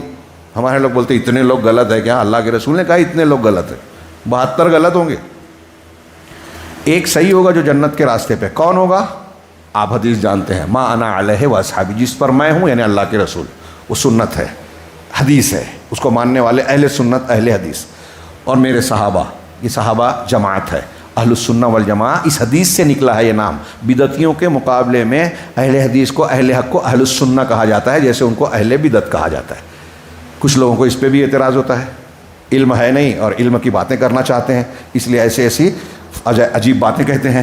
تو یہ صحابہ کرام سے متعلق ہمارا یہ ذکر ہے کہ یہ سب کے سب خیر پر تھے۔ لیکن صحابہ کرام کی یہ فضیلت کیوں تھی؟ ان کا موقف کیا تھا؟ ہاں، وقت بہت کم ہے جی، ہاں میں 10 منٹ لیتا ہوں انشاءاللہ۔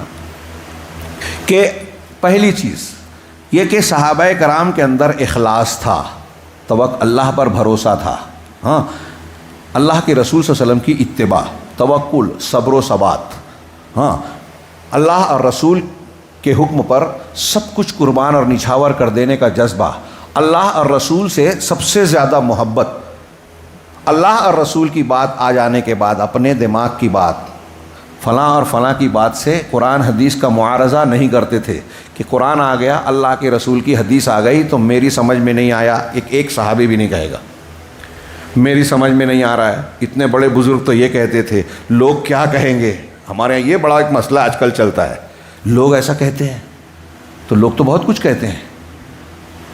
لوگ کی مت دیکھیے، اصول دیکھیے، حالات دیکھیے. ہمارے یہاں بھی اب لوگ کہتے ہیں، اب لوگ کیا عالم ہیں؟ ہاں تو لوگ تو عالم کو جاہل اور جاہل کو عالم بنا کے پوج رہے ہیں، جاہلوں کے پیچھے چل رہے ہیں، ان کو لائک کرتے ہیں، علماء کو ان لائک کرتے ہیں، سعودی عرب کی تنقید کرتے ہیں جو توحید کو پھیلا رہا ہے پوری دنیا میں، جس کے ملک میں خود مانتے ہیں بدعتی لوگ کہ وہاں شرک بدعت نہیں ہے کھلے طور پہ. اور جہاں قبر پرستی ہو رہی ہے، جہاں صوفیت کا اڈا ہے، ترکی میں، ایران میں، جہاں ابوالعلو فیروز کی قبر پر جشن منایا جاتا ہے جس نے حضرت عمر کو شہید کیا تھا، اس کو لوگ پوج رہے ہیں، بنا رہے ہیں، اس کو بتاتے ہیں اسلام کا ہیرو ہے. وہ اسرائیل پر حملہ کرے گا؟ کبھی نہیں. کبھی کرے گا تو دکھاوا، سمجھ لینا دھوکہ ہے، چال ہے، دھوکہ دینے کی کوشش ہے. چنانچہ پہلی بات کہ صحابہ کرام اللہ اور اس کے رسول کی اطاعت کرتے تھے. یہ چند 2-3 اصول بتا رہا ہوں چند تھوڑے سے وقت میں.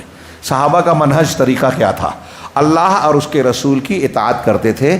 قرآن حدیث کی دلیل آ جانے کے بعد ایک صحابی کا یہ طریقہ نہیں ملے گا کہ وہ یہ کہے کہ میری سمجھ میں نہیں آتا، بھول گیا ہو یا اس کے مقابل میں کوئی معارض ہو، الگ بات ہے. لیکن حدیث رسول آ گئی تو اس پر سر جھکا دیتا، اس کا معارضہ اپنی عقل سے نہیں کرتا، اس کا رد کسی کے قول سے نہیں کرتا.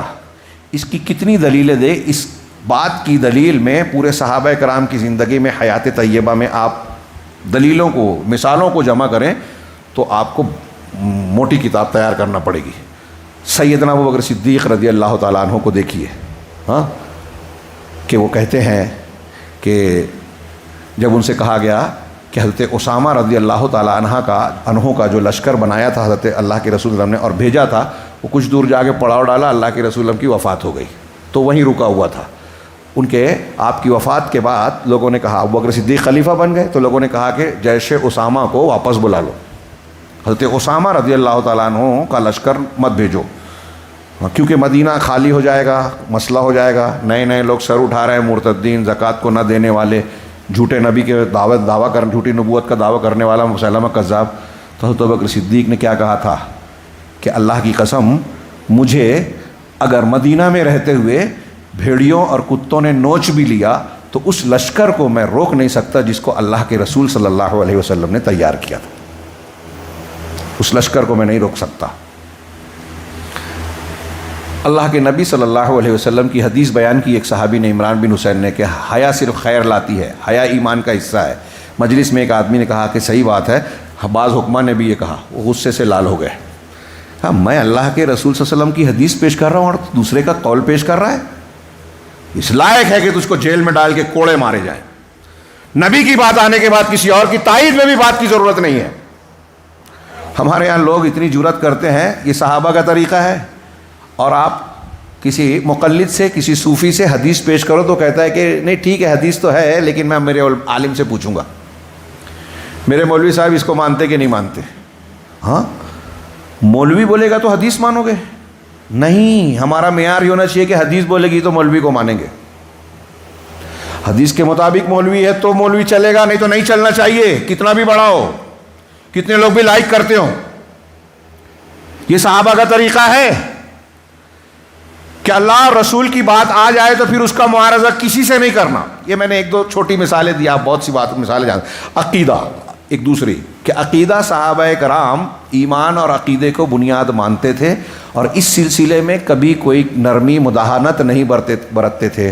اب آج تو ہمارے یہاں ابھی میں نے جیسا کہ ابھی بتایا کہ اہل حدیث بھی بول رہے ہیں، درگاہ پہ بھی جا رہے ہیں، تعویذ بھی پہن رہے ہیں، پھونک جھاڑ بھی کر رہے ہیں، جادو ٹونا بھی کر رہے ہیں. وہ اہل حدیث نہیں ہیں، وہ مسلمان ہی نہیں ہیں. جو شرک کرے، جو شرک کرے گا، شرک اکبر، اس کا لا الہ الا اللہ ٹوٹ جائے گا. صحابی رسول جندب نے دیکھا کہ ایک آدمی جادو کا مظاہرہ کر رہا ہے، تلوار لے کے آیا، گردن مار دیا. بولے اپنے آپ کو زندہ کر کے بتا جادوگر. یہ کفر ہے، نہیں برداشت کی صحابی نے. حضرت حفصہ نے کہا کہ یہ جادوگر نہیں ہے، اس کو قتل کر دو. حضرت عبداللہ بن مسعود نے اپنی بیوی کی گلے میں دیکھا کالا دھاگا باندھا، کہا یہ کیا پہن رکھا ہے؟ کہا وہ میرے آنکھ میں صبح سے تکلیف تھی، پڑوس کی ایک عورت آئی، سنن ابو داؤد ترمذی و سنن کی روایت ہے، صحیح حدیث ہے.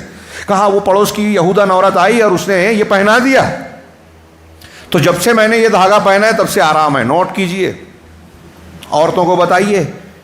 ہمارے یہاں لوگ بولتے ہیں کہ میں بہت ڈرتا تھا، یہ اجمیر کا دھاگا لایا تو اب ڈر نہیں لگتا.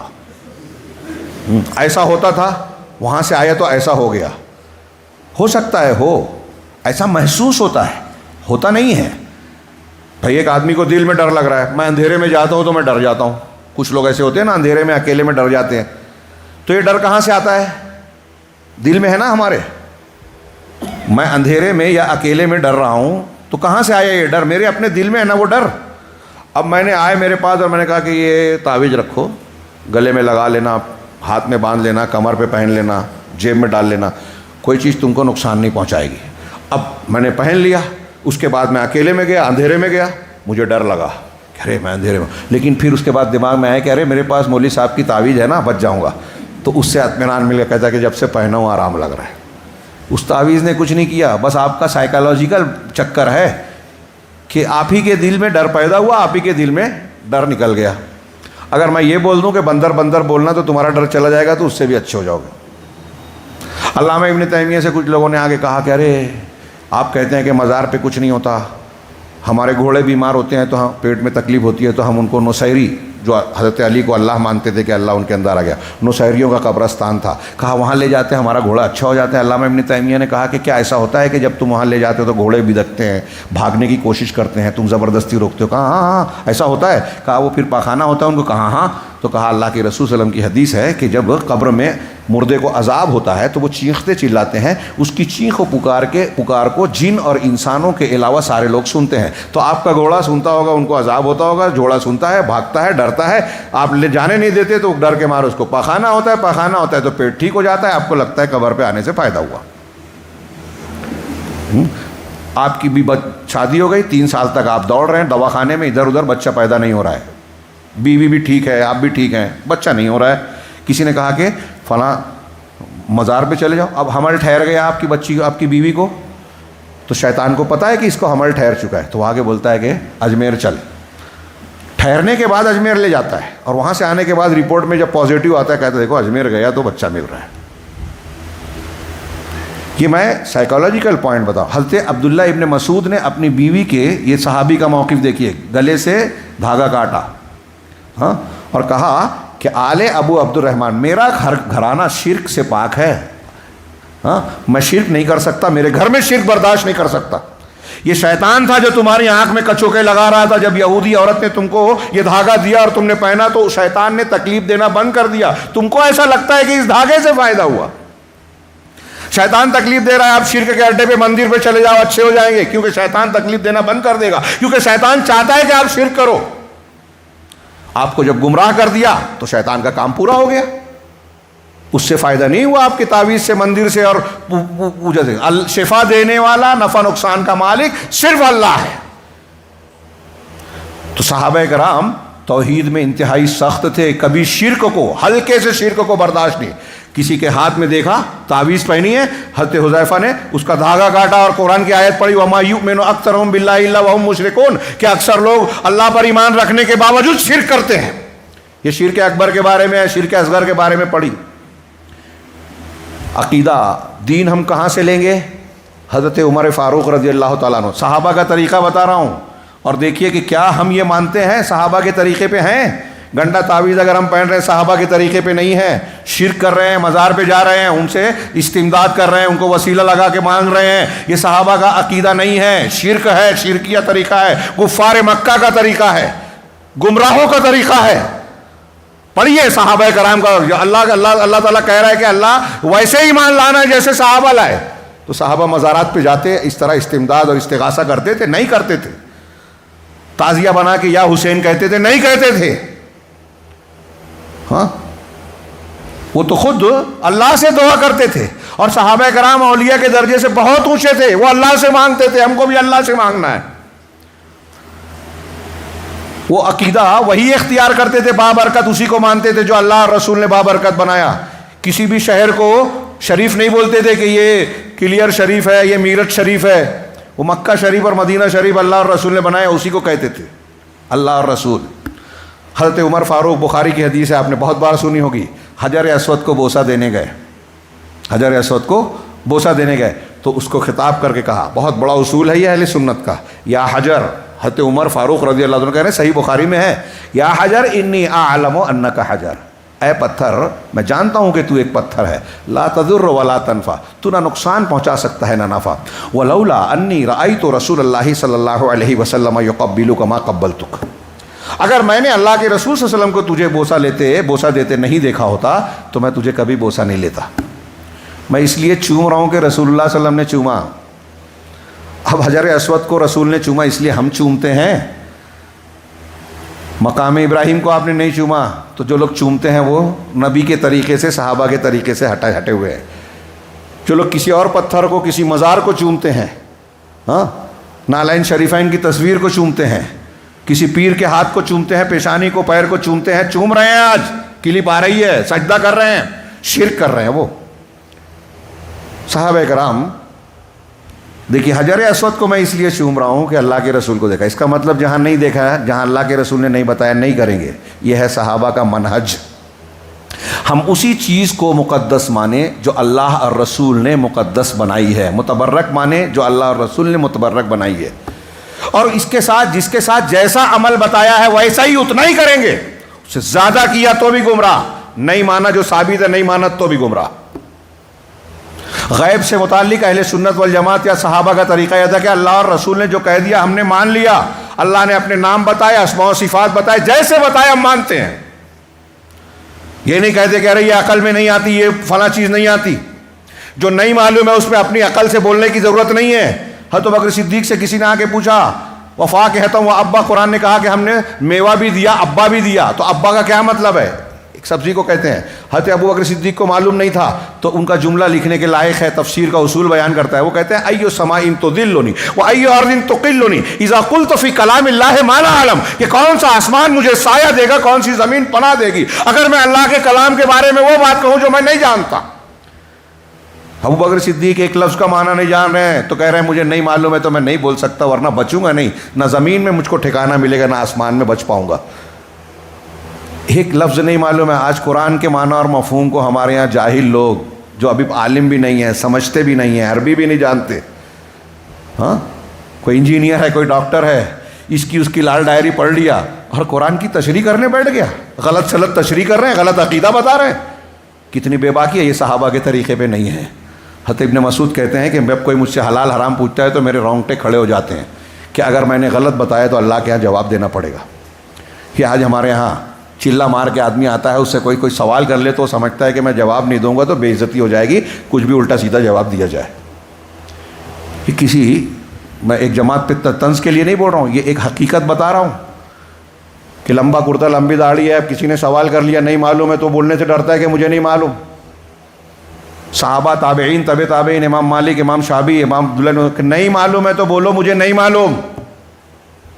اور یہ حضرت ابوبکر صدیق کا میں نے قول بیان کیا۔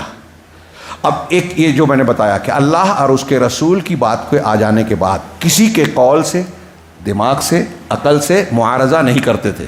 حضرت علی نے کہا، بہت مشہور قول ہے کہ اگر دین کی بنیاد رائے اور عقل پر ہوتی، لو کان الدین بالرائے لکان اسفل الخف اولا بالمسح من اعلیٰ، کہ اگر دین کی بنیاد عقل اور شعور پر ہوتی کہ اپنے دماغ سے فیصلہ کرنا ہے تو مجھے یہ سمجھ میں آتا کہ موزے پر جو مسح کرنے کا حکم ہے نیچے کی طرف مسح کرنا چاہیے، نیچے مسح کرنا اوپر مسح کرنے کے مقابلے میں زیادہ لائق ہے۔ یہ حضرت علی کہہ رہے ہیں۔ کیوں؟ آپ اور ہم موزہ پہن کے چلتے ہیں تو نیچے کا حصہ میں زیادہ گرد و غبار لگے گا کہ اوپر؟ تو انہوں نے کہا کہ اگر عقل سے سوچتے ہیں تو میرا دماغ یہ کہتا ہے کہ مسح نیچے کرنا چاہیے، لیکن اللہ کے رسول صلی اللہ علیہ وسلم نے کہاں بتایا؟ ہاں جی، اوپر بتایا۔ حضرت علی کا یہ قول، اور ایسے بیسیوں اقوال صحابہ کے ہم بتا سکتے ہیں۔ حضرت علی کا یہ قول بتا رہا ہے کہ صحابہ کا منہج کیا تھا کہ قرآن حدیث کے سامنے اپنی عقل، اپنی کڈنی، وہ لطیفہ ایک کہ سردار جی نے صحیح جواب دیا، استاد نے تعریف کی تو کہا کہ کڈنی سر، ہاں، تو اس تناظر میں نے کڈنی کہا۔ تو قرآن حدیث کے مقابلے میں حضرت علی رضی اللہ تعالیٰ عنہ نے کہا کہ قرآن حدیث کے مقابلے میں اگر ہماری عقل کچھ اور کہہ رہی ہے تو ہم قرآن حدیث کو نہیں چھوڑیں گے، اپنی عقل کو چھوڑیں گے۔ اور ایک بات، آپ جتنے بھی گمراہ فرقے ہیں دنیا میں، مسلمانوں میں جتنے بھی لوگ گمراہ ہوئے، گمراہی کی دو بنیادی وجہ علماء نے بیان کی، دو بنیادی وجہ۔ ایک عقل کو حکم ماننا، اپنی عقل سے ہوا پرستی، ایک ہے اپنے ذوق وجدان کو، اپنے جذبات کو بنیاد بنانا۔ معتزلہ، جہمیہ، قدریہ، اشاعرہ، یہ جو علم کلام میں جتنے فرقے گمراہ ہوئے وہ عقل کے گھوڑے دوڑا کر یونانیوں کے فلسفے کے پیچھے چل کے عقلی اصول بنائے اور گمراہ ہو گئے۔ صوفیوں کے طریقے پہ چلنے والے جتنے لوگ ہیں انہوں نے ذوق کو اور جذبات کو بنیاد بنایا، قرآن حدیث کے سامنے اس کو اختیار کیا۔ میری سمجھ میں یہ آتا ہے، مجھے یہ روشنی دکھتی ہے، میرے خواب میں یہ دکھا۔ گمراہی کی یہ دو بنیادی وجہ ہیں۔ اور ایک تو یہ کہ آدمی ہوائے نفس کی طرف چلے، اپنی خواہشات کو، اور اللہ کے رسول صلی اللہ علیہ وسلم کی حدیث پر اعتراض کرے۔ اللہ کے رسول صلی اللہ علیہ وسلم نے مال غنیمت تقسیم کیا، تو وہ جو خوارج کے بارے میں جو حدیث ہے اس میں ہے کہ بنو خویسرہ کا ایک شخص تھا، اس نے کہا کہ اے اللہ کے رسول آپ نے عدل نہیں کیا۔ غور سے سنیے، یہ آخری بات کہہ رہا ہوں، صحابہ کا منہج بتا رہا ہوں، اور آج ہم کس کے منہج پہ ہیں؟ صحابہ کے نہیں، خارجیوں کے منہج پر ہیں، صوفیوں کے منہج پر ہیں، عقل کے پیچھے جا رہے ہیں، ذوق کو مان رہے ہیں، اس کی اور اس کی مان رہے ہیں، اللہ کے رسول کی اور صحابہ کی نہیں مان رہے ہیں۔ اگر نہیں مان رہے ہیں تو میرے بھائیوں ہم جنت کے راستے پہ نہیں ہیں، لکھ لیجئے، اللہ ہم کو جنت کے راستے پہ چلنے والا بنائے۔ تو اللہ کے نبی صلی اللہ علیہ وسلم نے جب مال غنیمت بانٹ رہے تھے تو اس شخص نے کہا کہ ارے محمد انصاف کرو، آپ نے انصاف نہیں کیا۔ سوچئے کس سے کہہ رہے ہیں، کس سے کہہ رہا ہے وہ شخص؟ نبی پاک صلی اللہ علیہ وسلم سے، سید المرسلین سے، خاتم النبیین سے، جو اللہ کی طرف سے امین اور کہے گئے، ان کو کہہ رہا ہے کہ انصاف نہیں کیا، آپ عدل کیجئے۔ تو اللہ کے رسول صلی اللہ علیہ وسلم نے کہا کہ ارے اگر میں انصاف نہیں کروں گا، محمد صلی اللہ علیہ وسلم خاتم النبیین سید، اگر میں انصاف نہیں کروں گا تو کون انصاف کرے گا؟ یہ سننا تھا کہ بعض روایتوں میں حضرت عمر اور بعد میں خالد بن ولید کا واقعہ ہے، نام ہے کہ کسی صحابی نے کہا کہ اللہ کے رسول اجازت دیجیے، یہ مسلمان نہیں منافق ہے، میں اس کی گردن مار دوں گا۔ کہا نہیں، میں یہ نہیں چاہتا کہ لوگ یہ کہیں کہ محمد اپنے ساتھیوں کو مارتے ہیں،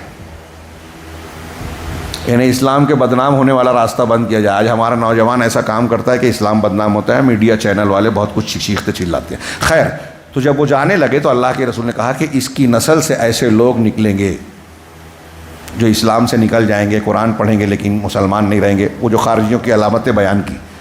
یہاں غور کرنے کی بات یہ ہے، علامہ ابن تیمیہ اور دوسرے علماء نے گمراہی کی ایک بہت بڑی وجہ یہ بیان کی اس حدیث کو پیش کر کے کہ یہ گمراہی کی ایک بڑی وجہ ہے کہ رسول کے فیصلے پر عدم اطمینان کا اظہار کرنا اور اس پر اعتراض کرنا، حدیث پر اعتراض کرنا۔ اس خارجیوں کا جو سردار تھا، جس کی نسل سے خارجی نکلے، جس کے بارے میں حضرت عمر نے کہا کہ اس کی گردن مار دینی چاہیے، اور اللہ کے رسول نے حکمت اور مصلحت کے تحت اجازت نہیں دی، کہا کہ یہ اللہ کے رسول نے انصاف نہیں کیا۔ آج اگر کوئی شخص ثابت شدہ صحیح حدیث پر اعتراض کر رہا ہے تو اسی کی سنت پر عمل کر رہا ہے، صحابہ کی سنت پر نہیں چل رہا ہے، صحابہ کے طریقے پہ نہیں ہے، خارجیوں کے سردار کی سنت پر ہے، جس نے اللہ کے رسول کے سامنے اللہ کے رسول کے فیصلے پر اعتراض کیا۔ ایسے ہی ہمارے ہاں وہ فلاں صاحب ہو یا ڈیما صاحب ہو، ڈاکٹر ہو یا وہ فقیر اسلام کہلانے والے ہوں، اگر حدیث رسول پر اعتراض کر رہے ہیں، اللہ کے رسول کی حدیث پر بے اطمینانی کا اظہار کر رہے ہیں، ہم اور آپ کر رہے ہیں کہ یہ حدیث سمجھ میں نہیں آتی، اس پر عمل نہیں کر سکتا، تو آپ بھی اسی طریقے پہ ہیں، صحابہ کے طریقے پہ نہیں ہیں۔ صحابہ کا طریقہ تو یہ تھا کہ رسول کا حکم اگر اشارہ مل جائے تو گردن کٹا دے، رسول سے محبت ایسی کی کہ کسی سے نہیں کی۔ اور یہی صحابہ کا ایک طریقہ یہ کہ ولا اور برا، اللہ اور رسول کے حکم کے مطابق، دوستی اور دشمنی اللہ اور رسول کے لیے۔ ہاں، جب کسی نے کہا، رومی بادشاہ نے حضرت عبداللہ بن حذافہ سے کہا کہ کیا تم ان کو جب سولی دینے لگے، لمبا واقعہ ہے، پڑھنے کے لائق ہے، بڑا شاندار، ان کی آنکھ سے آنسو آ گیا، تو بادشاہ نے واپس بلایا کہ میں نے تم سے پیشکش کی تھی، پھر سے کر رہا ہوں، اگر تم میرا مذہب قبول کر لو، عیسائی بن جاؤ، محمد کا دین چھوڑ دو صلی اللہ علیہ وسلم، تو میں تم کو آدھی سلطنت دے دوں گا، شاید تم کو موت سے ڈر لگا۔ تو صحابی رسول نے کیا کہا کہ میرے آنکھ سے آنسو نکل گیا، تو اس سے غلط فہمی کا شکار ہو گیا، تو سمجھ رہا ہے کہ میں موت سے ڈر رہا ہوں، موت کے ڈر سے رو رہا ہوں کہ مرنے جا رہا ہوں؟ نہیں، مجھے اس بات کا دکھ ہے کہ اللہ نے ایک ہی جان دی ہے، میری کئی جانیں ہوتی سب قربان کر دیتا، دین کے لیے اللہ کے رسول صلی اللہ علیہ وسلم کا ساتھ نہیں چھوڑتا۔ صحابہ ایسے تھے کہ جان چلی جائے گھر چھوڑ دیا، رشتہ داروں کو چھوڑ دیا، رشتہ دار دشمن بن کے آیا اسلام کا تو اس کی گردن پہ کو پروار کر دیا۔ حضرت ابو بکر نے اپنے باپ کو مارا، حضرت عمر نے اپنے سگے ماموں کو مارا بدر کی جنگ میں، حضرت مصعب ابن عمیر نے اپنے سگے بھائی کے بارے میں کہا کہ انصاری سے اس کو اچھی طرح باندھو، اس کی ماں پیسے والی، اچھا فدیہ ملے گا۔ کہا کہ میرے بھائی ہوتے ہوئے تم میرے بارے میں ایسا کہہ رہے ہو؟ تو حضرت مصعب نے کہا کہ تو اس وقت تو میرا بھائی نہیں ہے، یہ انصاری میرا بھائی ہے۔ یہ ولا اور برا کہلاتا ہے۔ آج ہمارے یہاں لوگ اس کو بھی نہیں جانتے، اہل حق توحید والوں کو برا کہتے ہیں، یہ صحابہ کے طریقے سے ہٹ کے ہے۔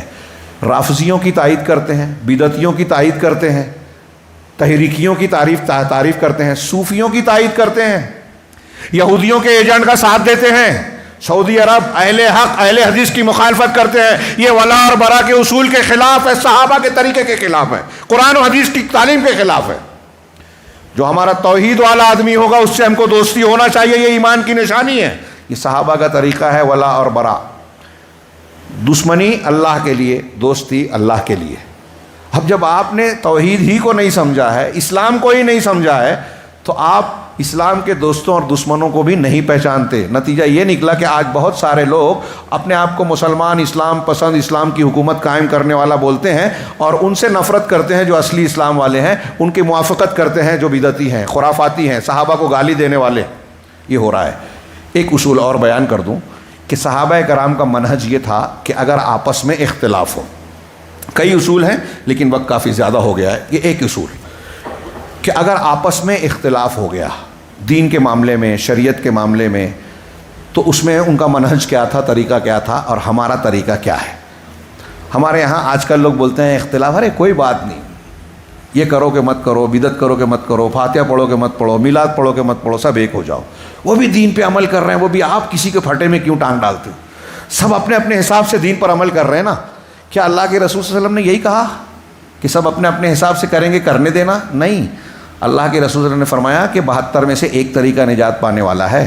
اللہ کے رسول صلی اللہ علیہ وسلم نے فرمایا کہ بہت سے تمہارے درمیان ایسے لوگ آئیں گے جو تمہارے درمیان کے ہوں گے، داڑھی والے ہوں گے، لمبے جبے کبے والے، یہ میں سمجھانے کے لیے وضاحت کر رہا ہوں، لیکن وہ جہنم کے دروازوں کی طرف بلانے والے ہوں گے، یعنی شرک اور بدعت کی دعوت دیں گے تو جہنم کی طرف بلانے والے ہوئے۔ اللہ کے رسول نے ہم کو ڈرایا ہے کہ اس سے بچنا، کہ تمہارے اور تمہارے درمیان ایک حدیث میں ہے کہ ایسے لوگ آئیں گے آخری زمانے میں جو ایسی حدیثیں سنائیں گے جو نہ تم نے سنی نہ تمہارے باپ دادا نے۔ تم ان سے بچنا، دور رہنا۔ میرے بعد مجھے سب سے زیادہ جس چیز کا میری امت پر ڈر ہے وہ گمراہ کرنے والے اماموں کا۔ کیا مطلب ہے ان حدیثوں کا؟ صحابہ کرام نے کیا غلط عقیدے والے کو دیکھنے کے بعد خاموشی اختیار کی کہ وہ اس کا عمل کرے، میں اپنا عمل کروں؟ جی نہیں۔ اللہ نے قرآن میں غلط شرک کا، بدعت کا، تثلیث کا، کفار کی شرک کا رد کیا، اللہ کے رسول نے رد کیا، صحابہ نے رد کیا، تابعین نے رد کیا، اماموں نے رد کیا، کتابیں لکھی آج موجود ہیں، اور آپ کہتے ہیں کہ آپ رد مت کرو، کیوں دوسروں کو غلط بولتے ہو؟ اگر آپ کو توحید بیان کرنی ہے، دعوت کا کام کرنا ہے، یہ جو سن لیں، دعوت و تبلیغ کا کام کرنے والے فضیلت بتانا دعوت نہیں ہے۔ یہ بھی صحیح اور وہ بھی صحیح، گائے بھی گابن بیل بھی گابن، یہ آپ دعوت نہیں دے رہے ہو۔ آپ کو بولنا پڑے گا کہ یہ توحید ہے، یہ شرک ہے۔ جس کو یہ جرت نہیں ہے کہ شرک کو شرک کر کے کہہ کے رد کرے، وہ نبی کے طریقے پہ چلنے کی جرت اس کے اندر نہیں ہے، ہمت نہیں ہے۔ گھر میں بیٹھے اپنے آپ کو دائی نہ بولے، آپ کے اندر جو طاقت ہے وہی کرو۔ اگر جتنے انبیاء کو دیکھ لیجئے قرآن میں، جب انہوں نے کہا اللہ کی عبادت کرو تو ساتھ میں کیا کہا؟ شرک مت کرو۔ مطلب اس کا حکم دینا ہے تو اس سے منع کرنا ہے۔ ہمارے اندر یہ کرنا ہے اور یہ نہیں کرنا ہے، دونوں کو حکم دینا ہے۔ تو میں بات کو ختم کروں کہ اللہ صحابہ کا طریقہ یہ ہے کہ اگر اختلاف ہو جائے، آپ کچھ کہہ رہے ہیں میں کچھ کہہ رہا ہوں، تو فیصلہ کیسے ہوگا؟ قرآن کی آیت کے حکم کے مطابق صحابہ کرام کہتے تھے فَإِن تَنَازَعْتُمْ فِي شَيْءٍ فَرُدُّوهُ إِلَى اللَّهِ وَالرَّسُولِ إِن كُنتُمْ تُؤْمِنُونَ بِاللَّهِ وَالْيَوْمِ الْآخِرِ۔ اگر کسی معاملے میں تمہارا اختلاف ہو جائے تو تم اسے اللہ کی طرف لوٹاؤ اور رسول کی طرف لوٹاؤ۔ اب اللہ اور رسول کی طرف کیسے لوٹائیں گے؟ جی آج ہم کیسے لوٹائیں گے؟ قرآن اور سنت۔ بہت اچھے، جزاک اللہ۔ اللہ کی طرف لوٹاؤ یعنی اللہ کے کلام کی طرف، رسول کی طرف لوٹاؤ یعنی رسول کی سنت کی طرف۔ اب یہیں یہ سوال اٹھا کہ قرآن اور حدیث محفوظ ہے نا؟ جو لوگ کہتے ہیں کہ حدیثیں محفوظ نہیں ہیں، گارنٹی والی نہیں ہے، تو اس کا مطلب قرآن کی آیت بیکار ہے؟ جب حدیثیں ہیں ہی نہیں تو لوٹائیں گے کیسے حدیث کی طرف؟ اس کا مطلب حدیثیں ہیں، اور اس کا یہ بھی مطلب ہے کہ قرآن اور حدیث میں ہمارے جھگڑوں کا حل ہے، اختلافات کا حل ہے، مشکل کا حل موجود ہے۔ اگر حل موجود نہیں ہوتا تو اللہ یہ کہتا نہیں کہ اگر جھگڑا ہو تو اختلاف کو حل کرو۔ اللہ نے یہ نہیں کہا کہ تم اپنے راستے وہ اپنے راستے۔ اللہ نے کہا کہ خلفائے راشدین کا طریقہ، میرے بعد جو زندہ رہے گا وہ اختلافات کو دے گا، اِنَّهُ مَن يَعِشْ مِنكُم بَعْدِي، یہ حدیث آپ سنیں، میرے بعد جو زندہ رہے گا فَسَيَرَى اخْتِلَافًا كَثِيرًا، بہت سارا اختلاف دیکھے گا۔ تو اللہ کے رسول نے یہ نہیں کہا کہ کسی امام کا ہاتھ پکڑ لینا، کسی پیر کے ہاتھ پر بیعت کر لینا، فلاں مسلک اور فلاں دانشور اور ڈاکٹر کے پیچھے چلنا، نہیں۔ آپ نے کہا فَعَلَيْكُمْ بِسُنَّتِي، میری سنت کو پکڑ لینا، میرے خلفائے راشدین صحابہ کی سنت کو، اور نئی نئی چیزوں سے بچنا۔ آپ نے قیامت تک کے مسائل کا حل ہمیں آپ کو بتا دیا، ہم نہ ماننا چاہیں پڑھنا چاہیں تو الگ بات ہے۔ تو صحابہ کا طریقہ کیا ہے اب اختلاف میں؟ کہ تو تیرے مسلک پہ عمل کر، میں میرے مسلک پہ عمل کروں؟ نہیں، صحابہ کرام کا طریقہ یہ ہے کہ دیکھیں دلیل کس کے پاس ہے، جس کی دلیل ہو اس کی بات کو دونوں مان لیں۔ کتنی مثالیں دیں، ہاں 50 مثال آپ اللہ کے رسول صلی اللہ علیہ وسلم کے بعد آپ دیکھیں گے۔ وفات ہوئی، کہا کہ دفن کہاں کیا جائے گا؟ اللہ کے رسول صلی اللہ علیہ وسلم کی حدیث صحابہ کو سنائی گئی کہ نبی صلی اللہ علیہ وسلم نے فرمایا کہ نبی کی جہاں وفات ہوتی ہے وہیں تدفین ہوتی ہے۔ مسئلہ حل ہو گیا، اختلاف ختم، سب متفق ہو گئے، اختلاف ہوا ختم۔ اللہ کے رسول صلی اللہ علیہ وسلم کے بعد خلیفہ کون ہوگا؟ انصار نے کہا ہمارے درمیان، ثقیفہ بنو ساعدہ میں، مہاجرین نے کہا ہمارے درمیان سے۔ ایک حدیث سنائی، ہاں کیا نام تھا ان کا، وائم ابن ابو ساعدہ نے، کہ اللہ کے رسول صلی اللہ علیہ وسلم نے کی حدیث میں نے سنی، الائمۃ من قریش، کہ امام امیر قریش میں سے ہوگا۔ جھگڑا ختم، انصار خاموش ہو گئے کہ جب حدیث آ گئی تو سر جھکا دیا۔ کہ ایسی کتنی دلیلیں ملے گی؟ ہاں ختم ہی کر رہا ہوں۔ اللہ کے نبی صلی اللہ علیہ وسلم طاعون کی وبا پھیلی، بخاری میں روایت ہے، حضرت عمر نے مشورہ کیا انصار اور مہاجر میں علماء صحابہ سے، علماء سے مشورہ کرتے تھے صحابہ کہ وہاں شہر میں جانا چاہیے کہ نہیں جانا چاہیے، تو کچھ نے کہا جانا چاہیے، کچھ نے کہا نہیں جانا چاہیے، کہا اللہ کی تقدیر سے کیوں بھاگے، چلو شہر میں، کچھ نے کہا کہ نہیں تدبیر بھی اختیار کرنا چاہیے۔ یہ بحث چل رہی تھی کہ حضرت عبد الرحمن بن عوف آئے، تشریف لائے اور کہا کہ اس بارے میں میرے پاس علم ہے۔ دیکھیے حدیث کو علم کہا، وہ کیا ہے کہ کہا کہ اللہ کے رسول نے فرمایا کہ جب تم کسی بستی کے بارے میں سنو وہاں طاعون ہے، طاعون کی بیماری پھیلی ہے، اور تم اس بستی سے باہر ہو تو بستی میں نہ جاؤ، اور جب اس بستی کے اندر ہو اور تم کو پتہ چلے تو بستی کے باہر مت نکلو۔ حدیث سنی، جھگڑا ختم۔ یعنی قرآن اور حدیث میں فیصلہ جو آ جاتا اس کے سامنے صحابہ کرام سر جھکا دیتے۔ ہمارے یہاں جس کا جو اختلاف ہے، جس کا جو مسلک ہے، غلط عقیدہ ہے، قرآن حدیث سناؤ پھر بھی ماننے کو تیار نہیں ہے۔ اس کا مطلب ہم صحابہ کے طریقے پہ نہیں ہیں۔ اللہ رب العالمین سے دعا ہے کہ وہ ہمیں صحیح دین کی سمجھ عطا فرمائے اور اسے اپنے عمل اور عقیدے میں اختیار کرنے کی توفیق دے، اور اس کی برکت سے دنیا اور آخرت میں کامیابیوں سے نوازے، ہر قسم کے فتنے سے محفوظ رکھے۔ میں اللہ رب العالمین کا شکر گزار ہوں کہ آج ہمیں یہ موقع عنایت فرمائے کہ دین کی کچھ باتیں کہیں، اور اللہ کے بعد یہاں کے ذمہ داروں اور آپ تمام حاضرین کا بھی شکر گزار ہوں کہ دین کے نام پر اتنی تھوڑی باتیں لمبی اور وقت زیادہ ہو گیا، پھر بھی آپ نے سنا، اور ہم یہ دعا کریں گے کہ یہ جو ہم نے سنا ہے، سنایا ہے، پروردگار اس میں اخلاص دے، اور جیسے ہم لوگوں نے دین کو سمجھنے کے لیے اپنے آپ کو یہاں اکٹھا کیا، ایسے ہی رب العالمین ہمیں جنت الفردوس میں اکٹھا کرے۔ وآخر دعوانا ان الحمد للہ رب العالمین وصلی اللہ علیہ نبینا محمد۔